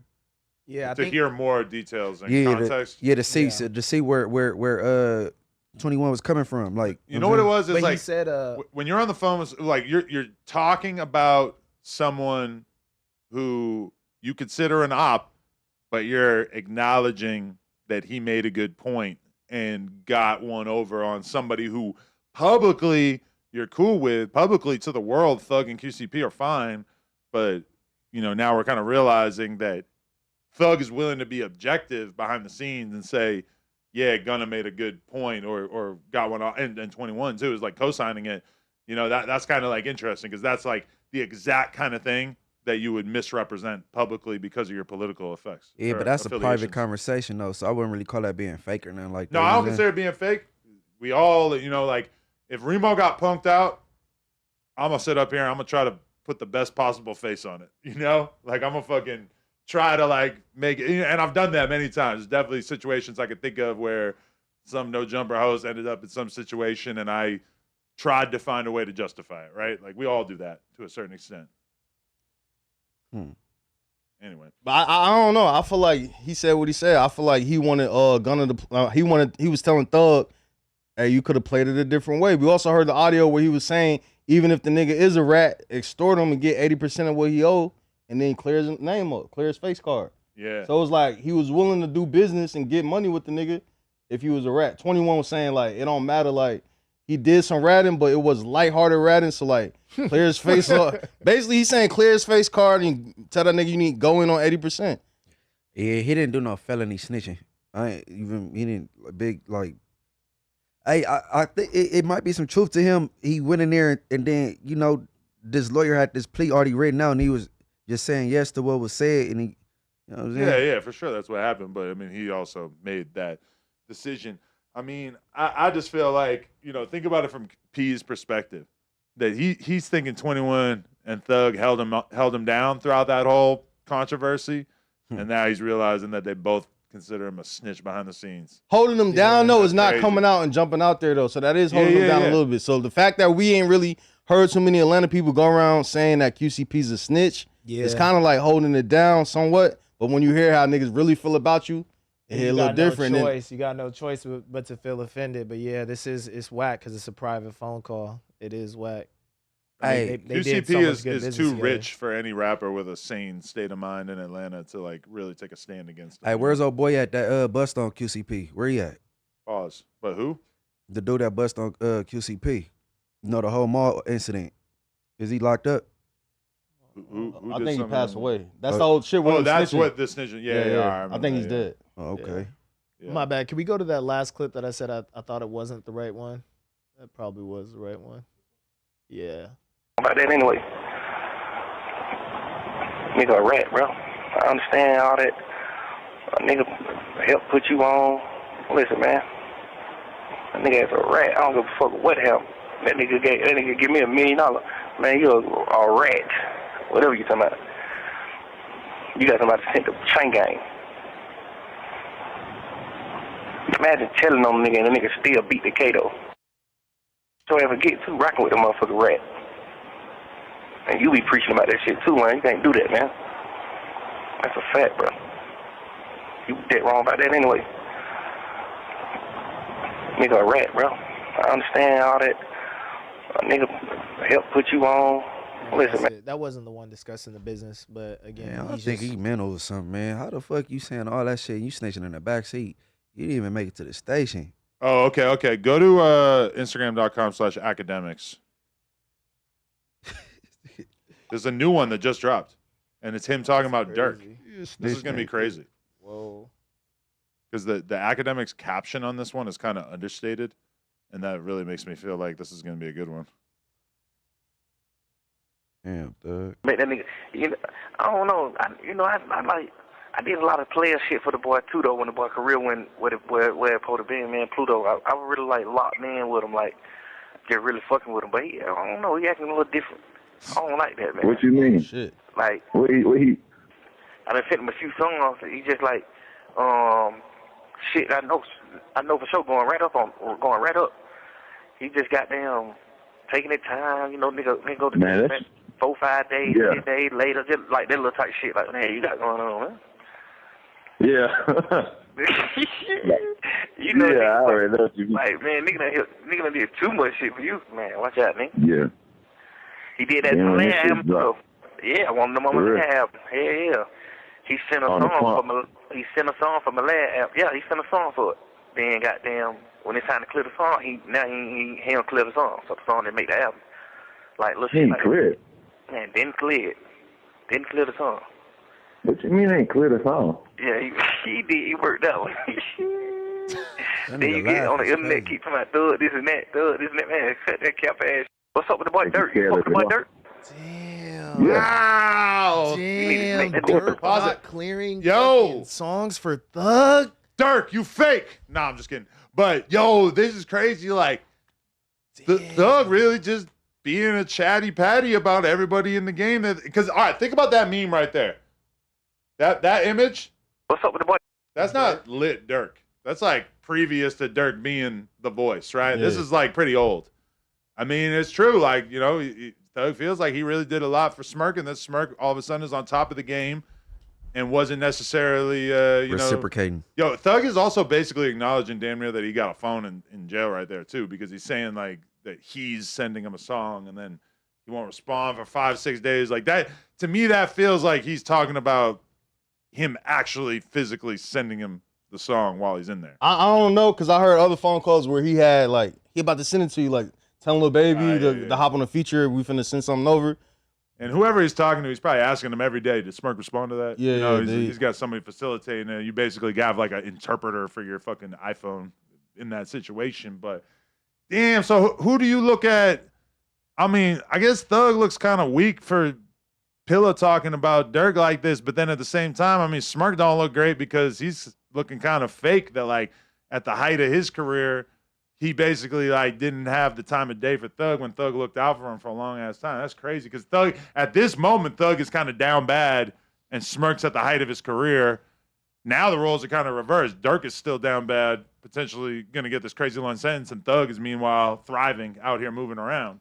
I feel like this is maybe the third time we've heard him say something about sending a song to someone that they didn't hop on. Did he say that in the Kendrick clip? That he sent them stuff, but he doesn't want to get on it? That's basically That was he was trying to get him on the. Yeah. I feel like Thug just sometimes might be thinking he's better than what he is. You know what I'm saying? And for Durk to be like, nah, that's not the one. But That's listen, I can crazy. understand. I can understand Kendrick not having time to do a verse or not to not have time, but choosing that his aesthetic mandates that he not hop on the Thug prison that he released from jail. From Kendrick's perspective, that seems totally reasonable. From Durk's perspective, it's like you rap all the fucking time. You do songs with all kinds of different people. You do not have this crazy rarity type thing going on. You know, you hopping on this Thug song is like literally just you spending a half hour in the studio doing a verse. It's not that big a deal. So it does look kind of crazy that Durk didn't have time for it, especially, you know, it's not like Young Thug being one of the top rappers is an opinion. It's like he really is at the height of the game at this time, and he's locked up too. You know, he's like one of the most high-profile locked up rappers at that moment. And the fact that Durk didn't have time to hop on that shit, but also like, you know, he's saying that he would get back to him and it would take 5-6 days. I mean, that's not a big deal. I feel like at this time, this when Durk was in his height, moving around. So maybe him not getting back to the song is probably validated by him moving around. But 6 days, even for top rappers, like to Texas code. An album takes a year to put together. You know, like many months to put together. Like if Young Thug asked me for a verse, I feel like me taking 6 days to get back to him is pretty reasonable. I feel like, all right, you could be mad at him not getting you the verse, but shit, he was the one who helped you get this rat narrative out about Gunna. He was, Lil Durk was the first person to really stamp Gunna as a rap from the label, from the industry perspective. So it was like, well, shit, you're happy about Gunna being labeled a rat and people not fucking with him or being a rat. It's like, shit, Durk gave you that. And Durk was so willing to jump out the window and hate on Gunna on behalf of Thug, but then isn't like really going out of his way to do a song for Thug, makes you feel like, oh, okay, what are you really in it for? Are you really in it for like this friendship with Thug? Or are you more just like giddy to go and cancel another rapper? But I mean, like historically, Durk has always talked about how much he hates rats and how that's like one of the most important things to him because his dad went down because of a fucking rat. And I mean, it looks quite probable that Durk, if he does end up doing 20 years, it's going to be because of rat. I mean, shit, I guess that's... And if you ain't sending that heat, you ain't sending that heat. Period. Durk said his shit is weak. I'm not getting on it. Send me some more shit. I mean, if you want me on it. That is part of it too, because I feel like, you know, Kendrick hopping on a Young Thug album while Thug is out, and they could either be in the studio or just like really be vibing and texting back and forth, making a song on FaceTime, whatever. Like that would probably be a lot more intriguing to a Kendrick or a Durk. But when you're locked up, and I mean, everybody does this. Like when somebody's locked up, people just don't really make the time for them in the same way. So I guess that is part of what we're kind of learning from this, is that in being locked up, even somebody like Durk was not looking out in the same way that I think he realistically would have if he was free during this whole saga. Wasn't feeling that shit. He said, nah, this ain't the one. Yeah, they really like your songs with opens on it. You know what I mean? Like you said, if I was out here cooking together, it'd be different. Yeah, because I mean, you said it's not an opinion that Thug is a top rapper. Yeah, but like, you know, a song is a song. You could just be like, I ain't feeling that shit. I always felt like shit. Gunna was the best one out of all them dudes in the South. Gunna and Future are the biggest to me, but you know, whatever. But I'm not here for a rap debate. From my perspective, if you are like, that's not that weird or uncomfortable to say like, nah, I ain't really fucking with that one. Give me another one.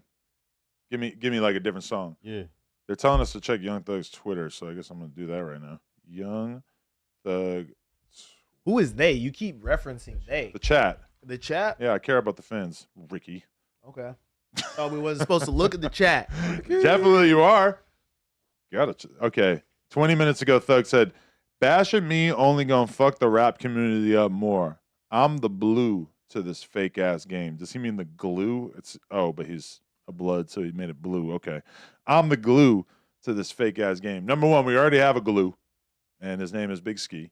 But in addition to that, damn, this like, damn, Thug, take his phone, bro. Does anyone think that this is going to minimize or stop the discussion about these phone calls and all the different shit that's been viral? Like, this is not going to stop or slow this down. This is more of like a mercy me, feel bad for me. Like, you know, you're going to fuck the whole rap community up. I'm sorry, Thug. Like, the view of the people is that the rap game will continue on just fine if you get canceled out of it. And I'm somebody who wants to see you win, but I don't think that this is going to be a compelling narrative for the people out there.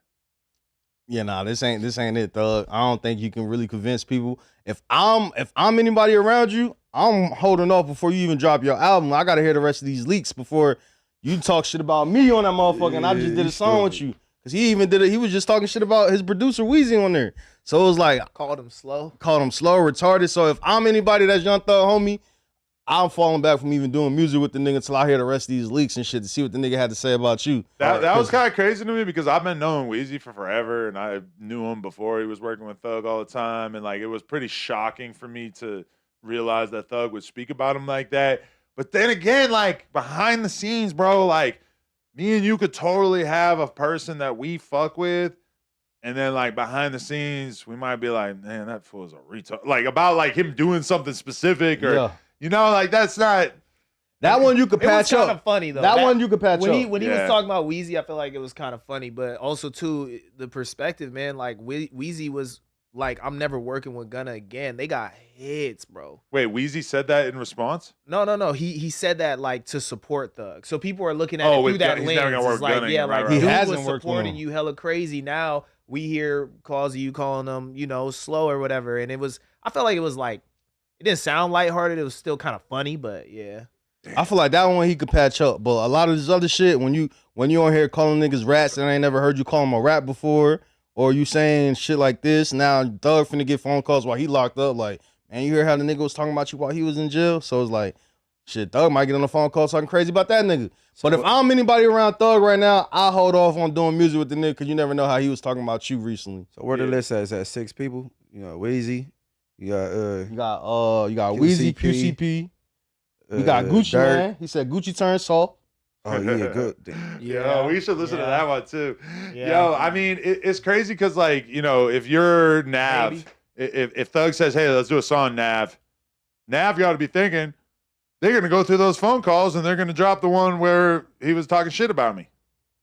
I mean, it doesn't seem like anybody really getting spared, right? And also, you gotta understand, he was locked up for a hella days, so you never know who he talked about. That's not even a part of like his everyday crew. That it's gonna be more leaks and shit, more people getting offended. So if I'm anybody that's doing music with Young Thug, just keep watching for these leaks because the nigga been talking greasy about everybody. Look like. Yeah, because, okay, somebody just said it in the chat and it made me kind of think about this. Is like, they're basically saying that based on what I just said, that they think that therefore I talk shit about all the No Jumper employees. But I'm trying to like think in my head, if I was locked up for a year and every phone call that I had leaked, I don't think that there's going to be like one where I'm like really just like heaping shit on. Like if you hacked my text, I don't think you're going to be able to like I think most of the people who are hosts here are going to be like, oh, all right. Like, I don't think they're going to be able to find like the thing I said about Remo that's going to make Remo be like, damn, Adam hating on me. I don't think that you're going to be able to find a text that I said about Lush that was like, damn, like Adam's a piece of shit. He hates me. I don't think the Durk leak was that bad though. Yeah, but it's kind of ugly, man. Let's be real. Did that something that he'd be offended by when he telling the truth? In the realm he's of really like just telling the truth, right? Yeah. I think so. He sounds aggrieved. He's not heaping shit on Durk. He's just saying that he feels like Durk is being kind of fake to him. Mm-hmm. Oh yeah, the Durk shit for sure. Because you can't deny that Durk was cold at a certain point in his career, 2018 or whatever. Yeah, nah, for sure. But he always had, I don't know. I feel like I'm ready to hear what he said about Future. That's what I'm saying. That's in the Future leaks. Well, that's really going. What about Drake? I don't think there's too much bad shit to say about Drake. When you hear him saying it like this, he probably had too much good shit to say about Drake. But I can hear him probably talking greasy about Future. So like, Let's hear the future leaks, because that's really gonna change the dynamic of how Atlanta is So what looked you at. saying? It's future leaks, or you waiting on it? I'm assuming that if anticipating it. Yeah, I'm anticipating like it probably is some future shit the where he said some dynamic of shit. Atlanta is changed permanently. Nothing's gonna go back to normal for their Well, big for artists. him, yeah. But just the way everybody probably moves around each other and stuff, like it's been changed. I Well, feel they, like. Atlanta, they was known for sticking together and looking out for each other and all that. And this shit right here, YSL alone got Atlanta looking like divided. Bro, if you just go back and look at all the people that died in Atlanta or who's labeled a snitch now, like, or who's working at like Roscoe Dash doing fucking Lyft and McConan working at a restaurant, like the Atlanta rap scene is like damn near who we got left. You made up that about McConan. I don't know if I made it up. That nigga, I man in there working in the. But you know what the fucked up thing is that the snitches or the people who have that jacket on them, not that they necessarily are, Rollo and Thug should be like, shit, we both got accused of some shit. Let's do some music. And instead it's like, nah, we got accused of snitching, so we're gonna go to war with each other. They both trying to deny the fact. Yeah, nobody ever goes casually and easily into the snitch category. Everybody fights it and kicks and drags their feet on the way into it. How do you feel about Thug saying he made a mistake? As far as what? By saying too much. He did. He made a tweet and said, I made a mistake. The tweet was deleted, but then Rollo go, well, shit, I made a mistake too then. If that we can sit there and say our dry snitching is a mistake, then shit, we all Gunna made a mistake. You made a mistake, so you the only person that can make mistakes, and it's cool. But you behind the scenes telling everybody, don't fuck with this nigga, don't fuck with this nigga. But you saying that you made a mistake, but what Gunna did wasn't a mistake. How we know that's what he was talking about, making a mistake with them boys? It was He pretty was clear. saying that. It Yeah, was pretty clear. In context, Yeah. he was saying that he made a mistake by saying the thing about "I'll tell you whatever you want to," which is crazy. No. The thing about we used to sell weed to Roscoe. Regardless, I think that's what he was referring to. But he's making a mistake of saying that he's snitching, dry snitching, whatever. So it's like, all right. So That is not a if your mistake. shit could be That's some other shit. but that's the point though. You If don't you make a 2-hour mistake. You feel me?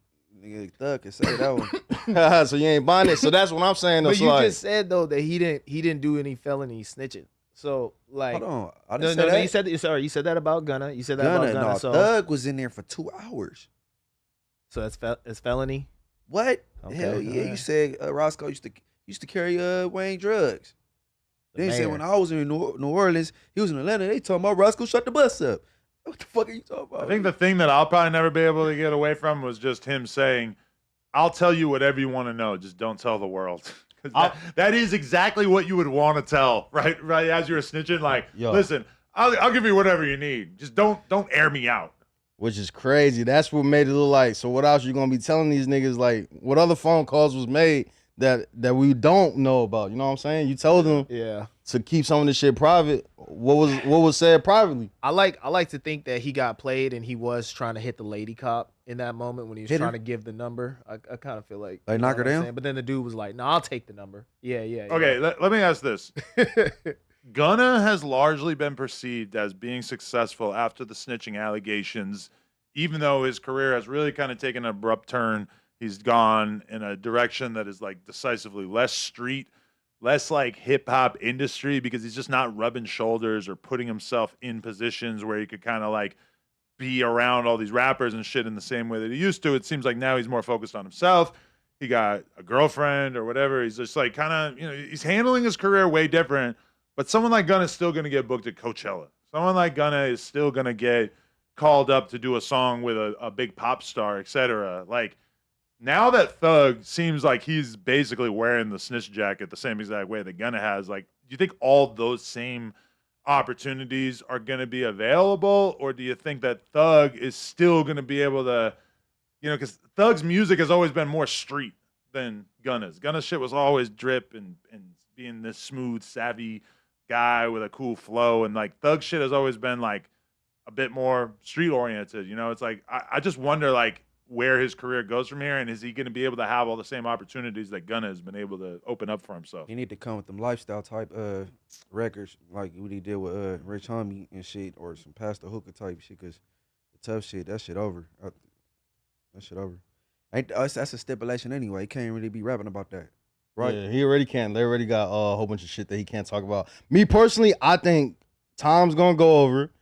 Time's gonna heal. People gonna forget how relevant of him snitching is right now, and he gonna have the same career Gunna had. Like right now, Gunna's selling 90,000 first week, and I think he actually gonna have more options to work with more people because it seemed like Lil Baby and 21 Savage still rocking with him. I ain't seen too many people just denounce Young Thug as quick as they were with the Gunna situation. But we don't know. I mean, because somebody like 21 who takes snitching super serious, I mean, you got to assume that he is rattled by a lot of this shit. No, because I posted. All right, so I had posted on my story that I posted on my page that 21 Savage had unfollowed Gunna.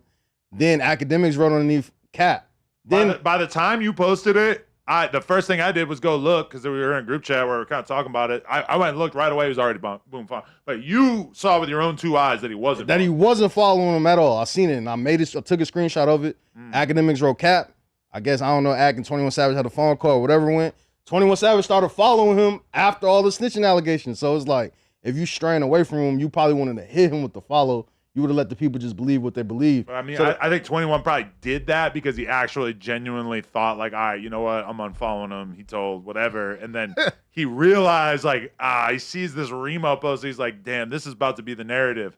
And then that makes him say, but if you're a street nigga, you ain't supposed to just be trying to soften no blows for a nigga that's got snitch allegations. But I think from 21's perspective, the unfollow is kind of like a gay way of saying you don't fuck with someone. Like he would rather handle that privately and not make it like this big public fiasco that the unfollow kind of has become. Because you see that all the time.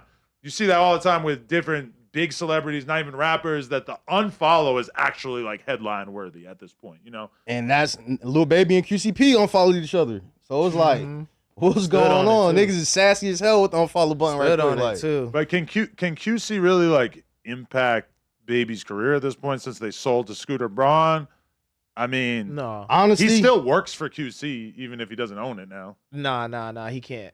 To be 100, I don't think QCP really got too much left. Like he got the money for sure. Yeah. But as far as when you think of QC nowadays, what artist is left over there that's thriving?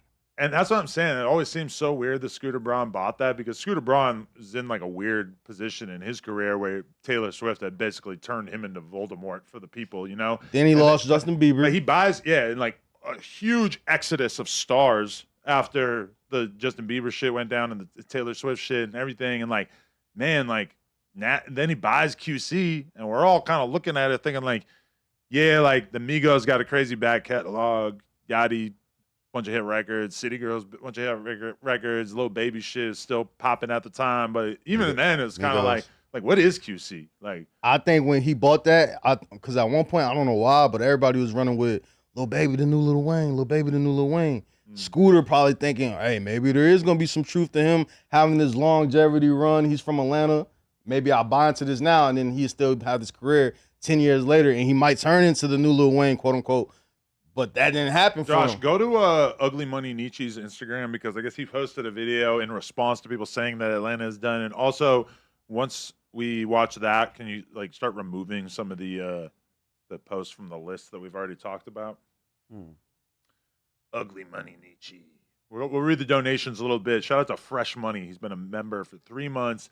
He said, we need more members content. It's starting to slow up on us. Damn it, I wish I didn't read that. Listen, we got a lot more good stuff coming. We got to start doing some episodes, though, that is behind a paywall. How would people feel if the Thursday episode was paywalled? Because that's one thing I've been thinking about. Members only for the Thursday episode. Let me know what you think. Anyway, here's Ugly Money Nietzsche, who notably came in like second place in the No Jumper host search and is an important figure in Atlanta. He's doing his thing out here. When are we gonna get him up here? I was just telling him he got to come. Easy talk about Atlanta falling off. Why don't the rest of y'all niggas fall on then? Academics, let me hear a record from New Jersey that's popping. Whack, let me hear a record out of Compton that's popping. Oh, what? Say what? Atlanta could lose half their hip-hop community and we would still have 50% more freaking celebrity stars and rappers in the industry than half these cities out here. Let's keep it all the way a buck. Just because one nigga got some shit going on or one group of niggas got some shit going on doesn't mean that the whole city fell off. That just goes to show how damn powerful this one city is. That. Why is he drawing a bath while recording this? It's like dump. You can hear it in I the mean, back. he's like warming up the shower while he's. I was just thinking, like, I mean, yeah. keep playing it. But that I was just wondering. One group got some shit going on and y'all forgot about everybody else. Are you serious?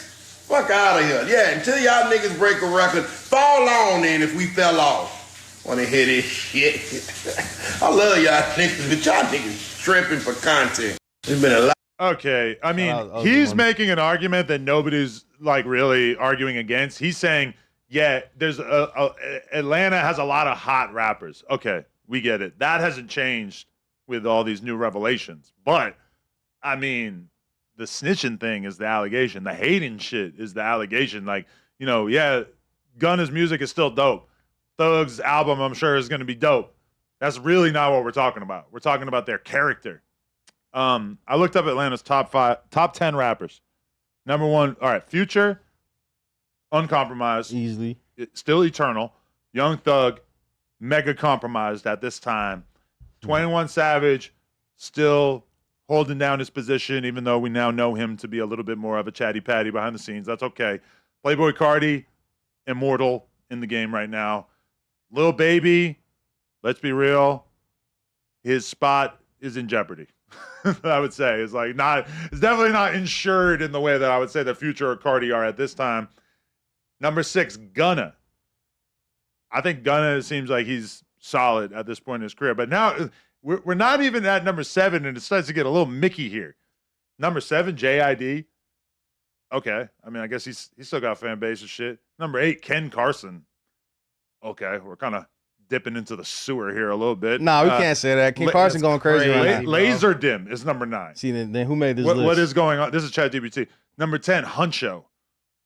Huncho's big in the LA streets, bro. Is he? Huncho definitely gets slapped. In the Huncho whip doing this shit a lot by the chicks, by the dudes, bro. Huncho's doing numbers out here. That's top 10. I mean, I'm just saying that top 10. That's a current top 10 then. Number 1. Okay, Gunna's compromised. Lil Baby, we don't know where his career is going. Young Thug is seemingly not in a very good place in his career right now. But I mean, like, by the time that you get to number 10, I mean, that list is looking a little Mickey.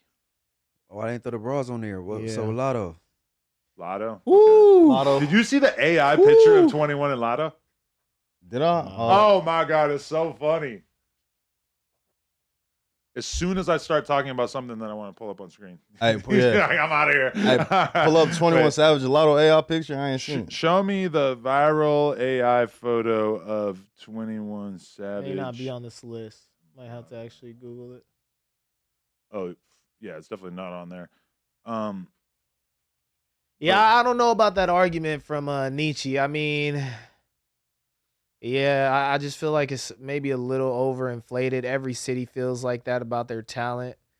I want to say that New York is kind of having a renaissance with sexy drill for real, but is It's it quiet for New York reaching? too, though. That Is shit it reaching like that? It's Hell not. It ain't no. reaching as much as. It's tiny. At the end of the day, I think the East Coast dry right now, period. East Coast super dry. Sexy drill is a blip on the map. I feel like right now music ain't regional South is anymore. really the shit though, for real. When You think can like about it, but is it like huge? What's the big Glorilla, record? Lotto, what's that other chick they made it? Damn, I can't find it. Hey, Glorilla from Memphis though. I know, yeah, that's true. Yeah, what the That's true. the I feel South? like her sound is no, That's it's the not. South. You said Memphis, the South. yeah, Memphis is Yeah, South. I got it. Yeah. I got it. I'm, You from Memphis, right? I'm sending it to your. Mississippi. I'm sending it to Donnie's email right now. Yeah, shit. Nietzsche might have got us on that one.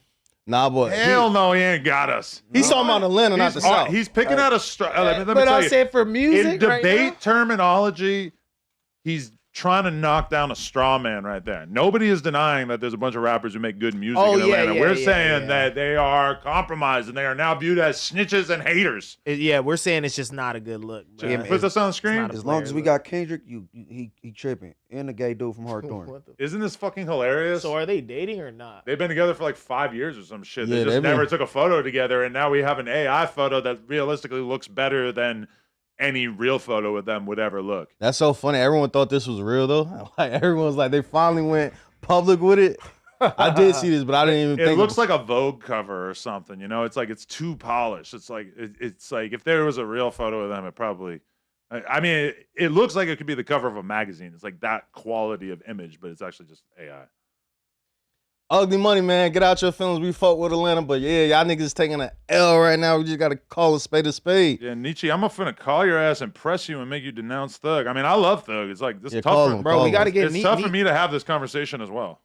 Call him. He just hit me in the DM saying that Lush said he's gonna get him up here, and we still haven't brought him up here. I want to get Nietzsche up here. Oh, here we go. I got his phone number. I'm about to violate his ass. He's not gonna have a soundboard. Hey, Nietzsche. What's up? Hey, you rat bastard. Yeah, this nigga's crazy. Y'all got me mixed up with them West Coast niggas. Now you a rat defender now, my guy. What you talking about, West Coast? Who's a rat out here? They just ain't famous out there. They ain't famous out there. Yeah, all right. So you got like at least like 3 of the top 10 Atlanta rappers who are now currently embroiled in snitch allegations. How you feeling, man? Y'all are looking kind of Mickey out there. Hey man, you know there's snitches and there's lames in every city. Ours is just famous out here in Atlanta. That's all. Yeah, ours got like 100,000 followers and they got a regional buzz. Y'all, it's like the difference between like, all right, every city got some rapists, but Right. America's president has, been accused of a whole lot of rapes. I'm not saying he's guilty. I'm just saying like it hits a little different when it's the president. It hits a little different when it's a young thug. Yeah, it's a different level of microscope for sure. It's a different level of microscope. Do you feel like it's tearing the city apart? I think that Atlanta as a whole is too big of an entity as a community to let it totally dismantle things, but they definitely are concerned and feeling the pressure from it. I just want you to know that the image that you have in your head of Atlanta being this powerhouse because of rappers like Young Thug, that is currently in jeopardy. I think you've got to get ready to depend on Laser Dim as the face of your city. We got Playboy Cardi still. We'll be all right. You do have Cardi. That's a big deal. Yeah, that's very, very important. We got Playboy And Cardi. Future's immortal. Well, Future cut his hair. That is true. Yo, Future is like the Donald Trump of Atlanta, though, really. You feel like Future loves his aura? Hey, don't put that on Future. Don't put that on Future. You saying Future loves his aura by saying that hair comment? I think it's the fact that, everyone has supported Thug through those years, and they were so emotionally invested in his case and in him being free. So it's just a major letdown for everybody to see that. Like, I came front. I was let down, too. I was extremely surprised when I heard it. I'm like, oh, my God. Like, so I think everyone's just, like, really emotionally invested in it because we have been saying free this man for so long. And then, of course, some other things get exposed. But, skeletons in the closet, man. What's done in the dark will come to light. Do you think it's done for Thug? It wasn't done for Gunna. It wasn't done for 6ix9ine. I think he'll just start rapping for white people. I would argue that it was kind of done for 6ix9ine, though. Yeah, that's where he kind of fell off there. Yeah, it was done for him. Gunna actually got bigger from it. Yeah. Amazing. And his music got better, and it seems like he got his health and his life together, too. So it's kind of like, all right, you got this one bad thing that everybody's going to be saying about you, but if you get every other part of your life super on point with the music and the fitness and the lifestyle and the image, that could kind of like overpower the one bad thing, right? Right. No, I mean, it may be fair to say that maybe there's a snitching stimulus package now. Maybe, yeah. I mean, hey, look at what's going on. We're in an interesting time. I mean, does the audience for mainstream rappers even really care anymore? Yeah, the street guys care on the ground level, but do the people that buy concert tickets really give a fuck? Hold on, I have never heard Nietzsche sound like this. Like this journalistic style of Nietzsche right now is crazy. He's big podding. You got to tap in. He been. So hey, I love this. Hey, I love Ugly. this right now. Let me ask you this, Uglies. That's because it's not a masculine woman yelling at me. Hey, so do you feel like you feel like Atlanta? You feel like Atlanta as a whole is accepting that Young Thug might be labeled a snitch now? I think that if you listen and watch the things that have come out, you can't deny that it looks fucked up. I mean, we can't be foolish and say it doesn't look messed up. No, it looks messed up. My only argument is that Atlanta is not Young Thug and Young Thug is in Atlanta. Young Thug is just one group of people. That is one label of an entity of several huge monoliths in Atlanta. So yeah, I mean, one thing goes down, but you still got 20 other, huge entities in Atlanta. It's not going anywhere. But you know what's an interesting thing is like, all right, so like YF and Lucci, like it seemed like that bridge had kind of been being built with Lil Baby bringing him out on stage and shit like that. It's like, oh, okay, we're entering a new type of Atlanta in which Lucci is basically being accepted and people aren't being forced to choose sides between YSL and Lucci's camp. But now Lucci could literally get on Instagram right now and go super viral by just saying, hey, you bitch ass snitch, rah, rah, rah. Lucci gonna win a ton of points, go super viral, but it would be kind of a weird move given that it feels like the tension has been lessened significantly, right? They're trying to throw. All the way 100. YF and Lucci won. He won it all. Like, he won the whole YSL Rico thing. He won. He came out. I mean, he's, it's almost like the Meek Mill stimulus package where he goes in okay, but he comes out and he's just this big, huge entity. I mean, he just packed out an arena. I used to book YF and Lucci for less than 20 grand at clubs before he got locked up. And so now he's going from a regular club artist to an arena artist. YF and Lucci won in this whole debacle for sure. Let me ask you this: how many artists from Atlanta you think actually gonna stick by Thug on this one? Cause you see 21 Savage and Lil Baby, from what we see right now, it seems like they stand by the side. They really haven't spoke out against him. 21 Savage he even went further to even go follow him after everyone was saying, yo, he's a snitch. 21 don't follow him. He went and followed him back, like to show like, hey, I'm still supporting him. How do you feel like other artists gonna treat him? I think everybody's gonna be real quiet, kind of like the Diddy situation. HipHop is good at that. For a second, everybody's gonna get real quiet and not really speak on it. Because you got to understand, Thug is loved and respected by a lot of people. I mean, even with Wack, he was sitting there saying, like, yeah, that's messed up, but I respect that dude. I can't sit there and deface his name. And that's what a lot of the industry is. It's like a lot of people have a personal relationship with this guy, so they don't want to sit there and step out and say, oh, he's a rat or they don't want to do that. So you're going to see a lot of people get quiet that were closer to Thug. And of course, you'll have people like, Rollos that don't give a shit, and he's gonna air it out. So it's gonna be half and half. I think you're hiring people; they're gonna get real quiet, and then the guys on the come up, they're gonna try to take their moment and make their moment out of it. Yes, sir. All right, Nietzsche, good talking. Let me know when you're gonna pull up to LA. Hey man, whenever Lush answers the fucking phone, Lush, I'm on your ass. Oh, we blaming Lush. I'll hit you up. We'll set it up. We're throwing Lush under the bus. Damn. Y'all be safe. Appreciate you, dog. Much love. Love, bro. Lush out here capping on ugly money. Lush, what's going on? He hit me in the DMs what's up with your boy? So T.I. told, Rollo told, Thug told, Andre 3000 told. No, not 3 Stacks. Just kidding. Shit. He told on his flute. I like the part where they're trying to say Lucci told. Who Lucci? Wife in? It's gonna come out real soon. What? Oh, is that They say he was saying too much in like these phone calls and shit from jail and like dry snitching. He got stabbed up in jail and shit. So like some people were saying some of the shit he did was snitching, but like if at this rate we're gonna have to do, cause we was talking about like a tier list of snitching, cause like you got the S tier snitching. That's a good idea. We should do that stream sometime. Ross was talking about too, so we're gonna have to do it 100%.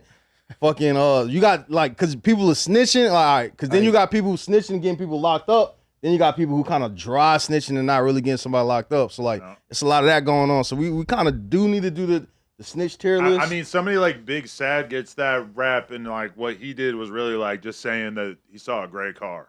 That's telling. Yeah, but it's definitely like it's different than saying like I saw this murder take place and this was the person who pulled the trigger. It's like So like all right, so say all right, Munchie. So Gunna and Thug, all right, they snitch, but technically them snitching didn't get nobody locked up. They snitched though, but ain't no paperwork of like one specific person in jail behind them saying what they say. But you telling and then like the snitching don't go through, that you still snitch. Yeah. Who's S tier snitches? 6ix9ine seems like the obvious one. See, but then 6ix9ine, but then we gotta 6ix9ine is a supreme snitch. Like Alpo. I feel like when Troy you Ave. S tier is when you snitch on multiple people. We were trying to break down what would the tiers be. Like S tier, me and Ross was talking about it yesterday. It's like when you do a fucking commercial, what tier is that? You take a deal to go do a Crime Stopper commercial. That's gonna be a little lower. I'm not gonna lie to you. That's like another era of Gunna. That's like a C. That's like a C. Gunna and T.I. did it. T.I. got the Crime Stoppers and Gunna got the Crime Stoppers. But what tier would you put that in though? Because like I say they snitched, but they ain't get nobody locked up. That ain't really S tier snitching. Gotta be. That ain't A tier, because A tier would be you got one person on paper that you got locked up, right? So that's like, hey, no, man, I don't know how you go. How many S tiers are there? This like S tier is like supreme. All right, big name. For sure, rap wise, if we gonna go 6ix9ine, because he got multiple niggas locked up. Yeah. So S tier is the one you get multiple. Alpo, yeah, I know he's not a rapper or whatever, but that was huge. I'm just trying to think. I said like S tier got to be multiple names. niggas you snitched on. Like you took down organizations. I'm like, what's a big name that would be in that S tier? I mean, to me, like 6ix9ine is the obvious example because he basically like saved himself from doing a lengthy bid and threw like an entire gang under the bus as a result. And this is after he himself had formally joined that gang.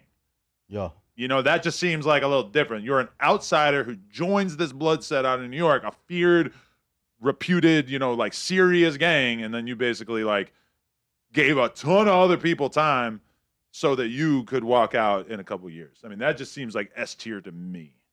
The only thing I give him bail on, because like them niggas wasn't really his homie, even though like he snitched for sure. But if y'all niggas was rocking with the nigga, y'all niggas was fucking his girl behind his back, taking money from that nigga. I still don't believe that. You don't think so? I think he made that up. I still have yet to see any kind of evidence that Sarah Molina would do that or that was realistic. And I don't know. That's a horrible excuse, bro. I feel like he made that up to just basically like, he knew that would get him a ton of credit. Like, and it worked. He was still bringing it up, but we have no real reason to believe that. She denied it. Treyway denied it. But did Act deny? Because I think wasn't then they Shotty. Sorry, then Shotty. Yeah, then Academics do a stream with 6ix9ine, and he was like, they was kind of like throwing it out there, and I don't think Act denied it, or he was showing them text messages. So I don't know. It could be true, could not be true. Maybe but regardless, multiple bodies, that's definitely S tier. So I don't know. All right, so what other rapper told on multiple people? That's the only one we could think of. That's all I could think of off rip. That told on multiple people. I mean, well, Gunna told on the whole crew, right? I feel like by the time all the rest of this, like, I feel like this thug shit's just gonna keep coming out, and it's just gonna be all we think about for the next couple months. Yeah, it's gonna, man. I feel like more phone calls definitely on the way. I mean, we just got another one just now. 2 years of phone calls. Think about how much shit you would talk about if you thought that there was no chance that you were being recorded. Mariah, you better lay some. You probably. Hey, look, all the rappers that we know got on the stand, right? Right now they're fucking up his street relationship. Like, I want to know how this stuff is coming out. Like, who's getting this? I feel like Act's kind of cracking it open and getting most of the posts up. So look, all right. So they trying to say that the fan pages are leaking it. I don't know any proof to that. What I will say is the first initial phone calls that we all heard and shit where he was snitching and shit or whatever. These phone calls been out. We heard these already. These are new phone calls, like this little Durk shit. I've never heard this before. So some new phone calls are leaking, but somebody got this already. So like, I don't know who's leaking it, but whoever is leaking it, they've been holding on to these phone calls already because they leaked some of them in the past. But they're trying to say Young Thug, they're trying to say Gunna fan page is leaking it. That's what Academics was saying, but I haven't seen any proof of that. But even then, like the fan page would have to get it from somebody, right? Y'all. Remember, I said it's got to be these Atlanta clerks, bro, making a little extra money on the side. Cause like, how is all this shit coming out, bro? No, did Casanova snitch? No, he's in the feds right now. He didn't snitch. It. Yeah, his last $1 million worth of game interview was crazy. He was talking about how they disappear you in the Fed system when they move you around and shit. Yo, go to Academics' Instagram again because I want to play this Glasses Malone clip that apparently is now going around. West Coast podcaster Glasses Malone says the reason that Kendrick didn't give Young Thug a feature is because he doesn't need no Atlanta N-word like how Drake does. Y'all think it's facts or fiction? Let's play this clip. This sounds pretty interesting. See, this is what we got to do. Just react to shit all day. The first one. Thug seem mad though. I mean, that's cool because he didn't get what he wanted. He wanted a feature. But I'm saying, I'm explaining to Thug why that didn't matter. What you represent to Drake ain't what you represent to us. And you got to know that. Like, what you represent to Drake ain't what you represent to us. Don't none of us give two fucks about no another street nigga, period.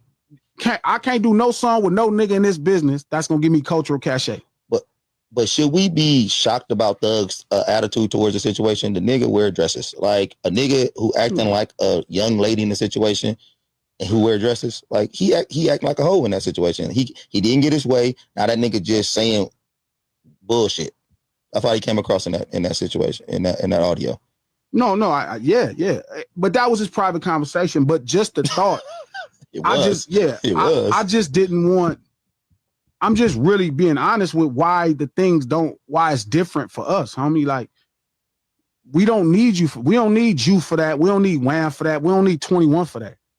Like, and I'm speaking for Dot. I'm speaking for J-Rock. I'm speaking for Q. I'm speaking for Show. I'm speaking for all of us that really came up the hard way in the streets.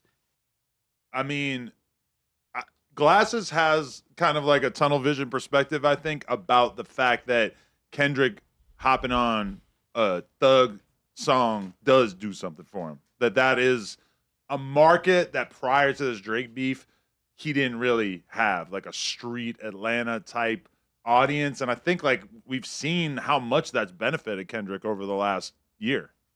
I mean, honestly, we wouldn't even have this big rap beef if he didn't hop on these Atlanta guy songs and diss Drake. I don't know if it would have been as impactful. Like, if he probably did it by himself, maybe he wouldn't have hit the same. I mean, I think, but the fact that he did it with some Atlanta guys is like, well, shit. He got the Atlanta.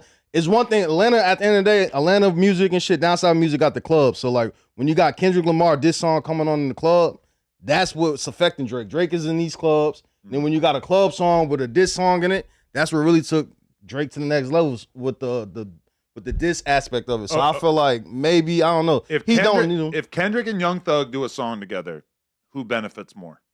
Young Thug. Young Thug is a smaller artist than Kendrick, and it was like that previous as well. Yeah, he go tap in the Thug market. I mean, Kendrick market, which is that backpack. You got the backpack people. You know what I'm saying? Yeah, and I think, that opens up Thug to more of a mainstream, white, mature, adult audience that Kendrick has. I think that a lot of those people probably don't really take Thug serious as an artist.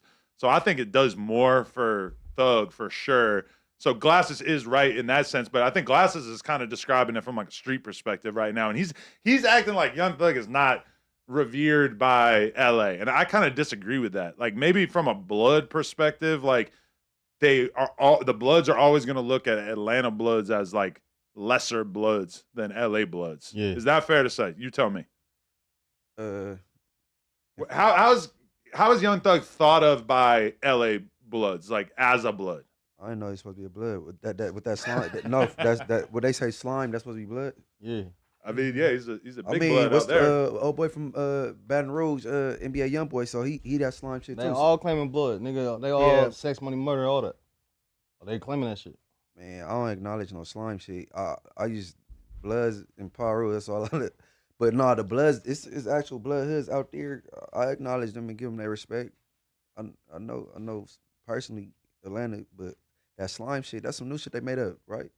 I think that's just their that lingo. shit's old. They wear Nickelodeon green. Honestly, I'm gonna tell you that I think that the slime thing originated with like Cameron and Vado, back in like 2007, 2008. Dipset, they were like some of the earliest New York Bloods, and they were pushing all that slime shit. Yeah, Nori actually, I think Nori's the first person. You're right, and Nori, there's like a clip of Nori talking about how he kind of doesn't appreciate the fact that it then went on to become something that was so gang affiliated. He's not part of that gang. Nori got offended because Young Thug did an interview with I think Sway, and then he asked him about the slime shit, and then he didn't give Nori the credit of creating slime. He gave Thug the credit from it, and Nori's like, nigga, I've been saying slime for years. Like, you know, the first person I heard say slime is Lil Wayne though, and Lil Wayne give credit to that Nori. Era, yeah.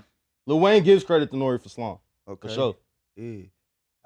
Stop at 5. I don't never disagree with Glasses takes though on shit. All right, let's I feel like what he's saying is that Drake needs the cultural cachet, whereas Kendrick does not need the cultural cachet because his family is Pyru, right? Kendrick comes from right. Is Kendrick officially a blood or no? No, but he's just affiliated with it. Born and raised, surrounded by that's But from part your of his perspective, imagery, he puts it forth to the world. People understand it better through him, through game. You know what I'm saying? But is he officially a blood? Did he get put on, or is that something where he was kind of more of just like an affiliate? I just know them West Side Pyrus don't play about him. I know that much. They For all sure. on the cover to Pimp a Butterfly. All them is Pyrus. Right. And correct me if I'm wrong, Munchie. I feel like if you do that as like even a rapper in the LA streets, when you put forth that imagery and this is where I'm from, this is my section, you're also taking a risk. And has Kendrick ever said anything like overtly blood oriented in his lyrics? Yeah. Back in the day, especially probably. Yeah, he do it. I've always thought he was a blood through his music and shit. Like he throw little signs. We need to hold him to the same standard that we hold T-Rel to. Nah, he get more respect than T-Real. Well, from that community over for there, sure. way But, more. I mean, like the same way that like T-Rel not having been put on seems to be a deal breaker in terms of if he is formally a Hoover. He made Pyro references in that dedication with Nipsey, like talking about deuces and foes, talking about deuce line, four line type shit. He do it a lot. Okay, interesting. Let's play this again. That got our own reputation and our own cultural cachet. We don't need y'all for that. You can't give us no cultural cachet. It's actually, honestly, it's kind of like at the core of street urban culture, it's frowned upon because nigga, you wearing dresses. Like niggas like you fuck with that. Like, don't get me wrong, the niggas who ain't tripping, that's getting high, that's partying, they gonna be like, well, you got the thug feature. That's solid, G, that's player. But at the essence of it, the solid stomp down niggas, you know what I mean? Nigga gonna be like, oh man, you fuck that nigga wearing that dress, man. That nigga really, they gonna be asking you if this nigga like men. You get what I'm saying? That sound bad? Glasses don't ever bite. No, Not that fuck with sounds that. accurate. Trap, no. Sounds accurate. No. Look at Trap's face. No. Be on the dress. You don't think if you came back with like the thug, it's gonna be kind of like certain niggas gonna be like, what's up with that? What's up with him? Nah, I think we'd be kind of beyond the dress shit when it comes to him. We all know he was trolling and all that shit like that, though. Especially with the. I don't think we all think that. I know for sure most of my homies don't think he was just trolling. I don't know, man. For sure, he was trolling. He was trolling. He was attention seeking, man. For the dress trap. I mean, listen, I'm not gonna sit here and give you no reason of why that man put on a dress. I'm just saying that it was a troll move and it broke him into the algorithm and that shit gets mentioned over and over. I'm not putting no pause shit on. I'm saying I'm saying that nigga did it for attention seeking. I mean, he's a pause for sure. You say he paused for sure? He paused? Yeah, for sure he paused.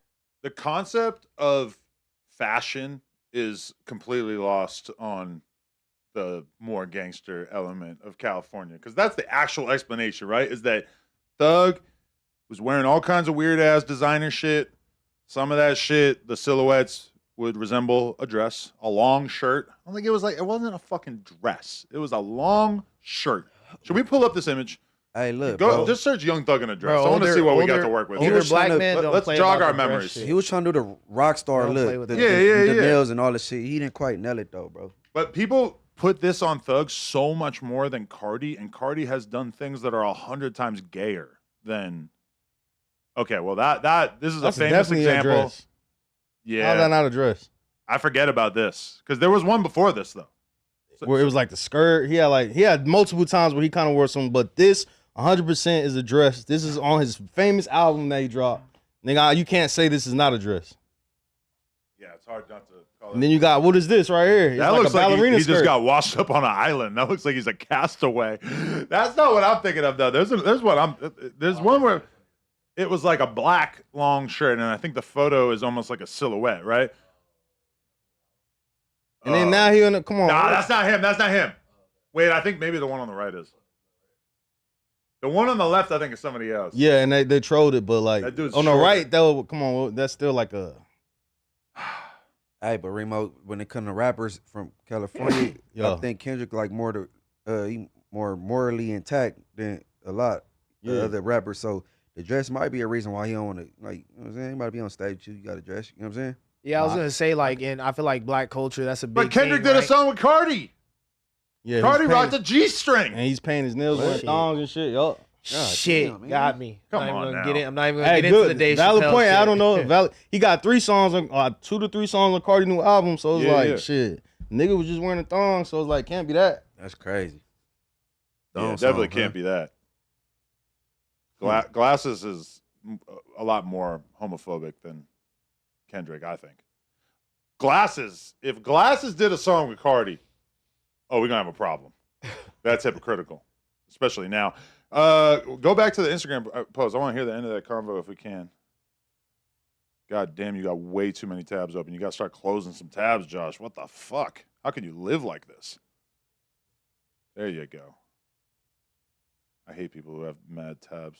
I'm not saying he's a homosexual man. I'm telling you, he does 1,000 things as Paul. Yeah, because now is he trolling or not? I don't know. You know what I mean? That's the thing. I don't know. But if I did a song with Thug, that's what people would be asking me. They'd be asking me personally, like, what's up with him for real? Like, would you do a song with Thug? No. I mean, if all this shit hadn't came out. Nah. I wouldn't have did a song with Thug before the dress. Yeah, maybe before the dress, but I don't know. I don't think we fit. I don't think everybody fit with what I do. I didn't think Drake fit with what I do. I don't think everybody fits with what I do.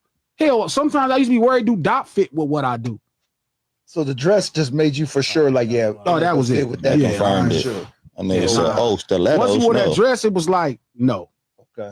You don't listen to his music or nothing? No, I'm not. Yeah, no, I'm not playing none of his songs. And the nigga, I'm not mad. So do you look at it the same way when the actor put on the dress? No. Don't do this because here's Coach. Coach, go come back to this stuff. Don't do it, Coach. No. Let's just keep going. So you ain't okay. All right. No, like I don't care if Martin put on a dress because I know he was acting as a role, acting as Shanae. I don't know what Thug was acting as. He's acting like a gay man. But again, it's not quite to.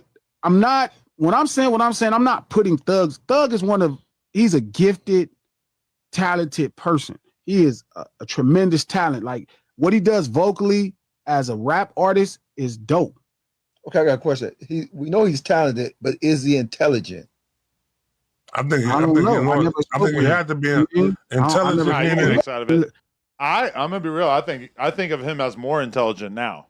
Yeah. Now I understand that Thug is keenly aware of everything that's going on in the industry and is more tapped in and more aware and more strategic than I ever knew that he was before. Because one of my main takeaways when I interviewed him back in 2018, 2019 in England, when I interviewed him, one of the main things I was taken aback by was the fact that, like, at one point he said, like, he was just saying things that ended up becoming viral headlines. And it seemed like he was so blissfully unaware of the fact that he was saying things that were going to go viral. Like at one point he's talking about Lil Nas X and he basically said that he shouldn't have came out of the closet. That was going to mess his career up or something? Yeah, and it was clear to me that Thug was saying it in sort of an empathetic way where he basically understood the truth, which is that Lil Nas X would end up being pigeonholed into a certain role, a certain fan base. But the way he said it, it was so obvious to me that this is going to be quoted and it's going to look like he was actually saying something homophobic. And that is how it went. It was on Twitter and it said, Young Thug, Lil Nas X should not have came out of the closet.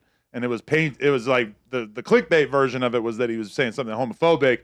The real life version, when you watched it in context, was that he was basically looking out for him and giving him his best advice on his career. And it just seemed like Thug was just speaking from his heart to such an extent that he didn't understand how it was going to be perceived. And now listening to all these phone calls, I'm like, oh, maybe he knew exactly how that was going to be perceived because he seems like he gets everything else that's going on in the industry and how things are going to play out before they actually happen. I don't got him down for being intelligent. For real? No, strategic and intelligent, two different things.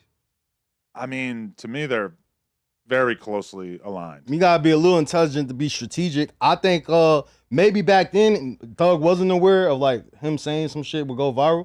But I feel like a lot of dudes do play dumb and shit for gain. Like you play dumb so you can get away with certain shit. So it's a lot of that going on. That is true. And then when you hear how he you could tell behind the scenes these dudes talk way more than what they try to give off. So everybody try to even Lil Durk played a little dumb shit. But it's like, bro, he's smarter than what niggas think. And I for a fact, Young Thug definitely smarter than what people believe. He played a dumb guy all the time. I believe but that like behind it, but hearing him talk like this, he's very strategic, even like marketing aspect. He's wearing a dress to get fans and shit, not even caring. So like, I think Thug is actually intelligent. Because there's like a thing in rap. It's like a norm where rappers act like they're too cool to really be paying super close attention to everything that's going on in the rap game. But the reality is that most rappers are not like obsessed with fucking watching history documentaries on Netflix or anything like that. They might watch basketball or like maybe they like pay attention to like OnlyFans girls. But for the most part, rappers are paying attention to other rappers. This is their culture. This is what they're all studying the same way that all of us are. But rappers won't usually admit that shit. And now we realize that Thug is very much like, you know, he's just like us. Aware. Yeah, he's aware. But Lil Wayne is an alien for sure. He'd be like in his own bubble. He might be the exception for sure, yeah. Because I toy with that, you know. I I kind of took a week off from the internet last week. And Kodak, it was remember weird. he got mad because he didn't know who he was? Yeah. Nah, Lil Wayne for sure, he's different. Like he definitely in his own little world or whatever. But he go in his house and skate. But everybody else for the most part, like them niggas know what's going on. I give Wayne that pass though. Wayne really he don't know what's going on, and I think that's he's what's hurting rich his career. enough. You listen to his music, it just doesn't seem like Lil Wayne has become like Eminem. They're just like ducked off in his own world. He's super successful. He doesn't have to pay attention to everything, and he's just rapping. I think Wayne not keeping up with what's going on is why he's falling off. I feel like if he would have been more hip to what's going on, he would have been able to keep his relevance to the next level. I think him kind of like trying to downplay that he don't fuck with her. And he's not even downplaying. I think he really just like, he even said he thought 21 Savage was a group and shit like that. I don't think he lying. I think he was like for 21 real. Pilots? Yeah, he thought that was a group. Like he might have conflated them in his brain. That's pretty funny. So I don't think Wayne's lying. I think Wayne really do live in his own bubble, but I feel like that really hurt his career. That's crazy. 21 Savage do kind of sound like a group though. That's funny. Yeah, like you're a bunch of savages. Bro, he was wearing a free Durk shirt, and then he was like, damn, I didn't even know Durk was locked up. It's like, nigga, you was wearing a free Durk shirt. So I think it's kind of like underemphasized the extent to which Lil Wayne is very fried off of drugs. I've talked to a lot of girls who have basically like dated or like been Wayne's girlfriend at some point, and they all describe a man who is a little too loaded. Nah, he for sure rock. Started out, that's what I take from him. Like, I feel like Wayne, like even when he be getting like, they be searching his plane and shit, they still be finding heroin and shit like that. So it's like, whoa. Yeah, go look at the private. Go look at the shit when they go. There's a whole bunch of shit when Lil Wayne get arrested or whatever. They show you what he got caught up with. Nigga he be on some party shit for real. Like if Josh could pull it up. So when I see him saying I thought 21 Savage was a group and shit like that, it's like, yeah, he ain't playing. Bro, really be out of this world. Do we want to react to this Charleston White clip listed up here? I would like to get Munchie's take on it. Charleston crazy. Oh God, I'm not watching a 13-minute fucking interview. Wait, I wanted to at least look at it. Oh, here we go. Scroll down a little bit. So this one day ago. Fuck it, man. Let's do some copyright infringement. Let's start this up. Jacksonville rap haven't been the same since Fulio died. It'll never be the same. When Fulio died, none of that shit was real. It'll never be the same. Because he was the entity. But he was a dark entity. He was a God entity. That's how you know God can't come grab nothing. When God grab, it don't die. It lives on like Nipsey's legacy, like Tupac's legacy. Oh, so now you giving Nipsey his flowers. Okay, hold on. Now you giving Nipsey his flowers. You did it on accident. You didn't realize. I had to catch you on that. Accident is a mistake. Nipsey, come on, his influence. Nah, come on, bro. Don't play his influence. When Nipsey died, Nipsey Hussle, baby.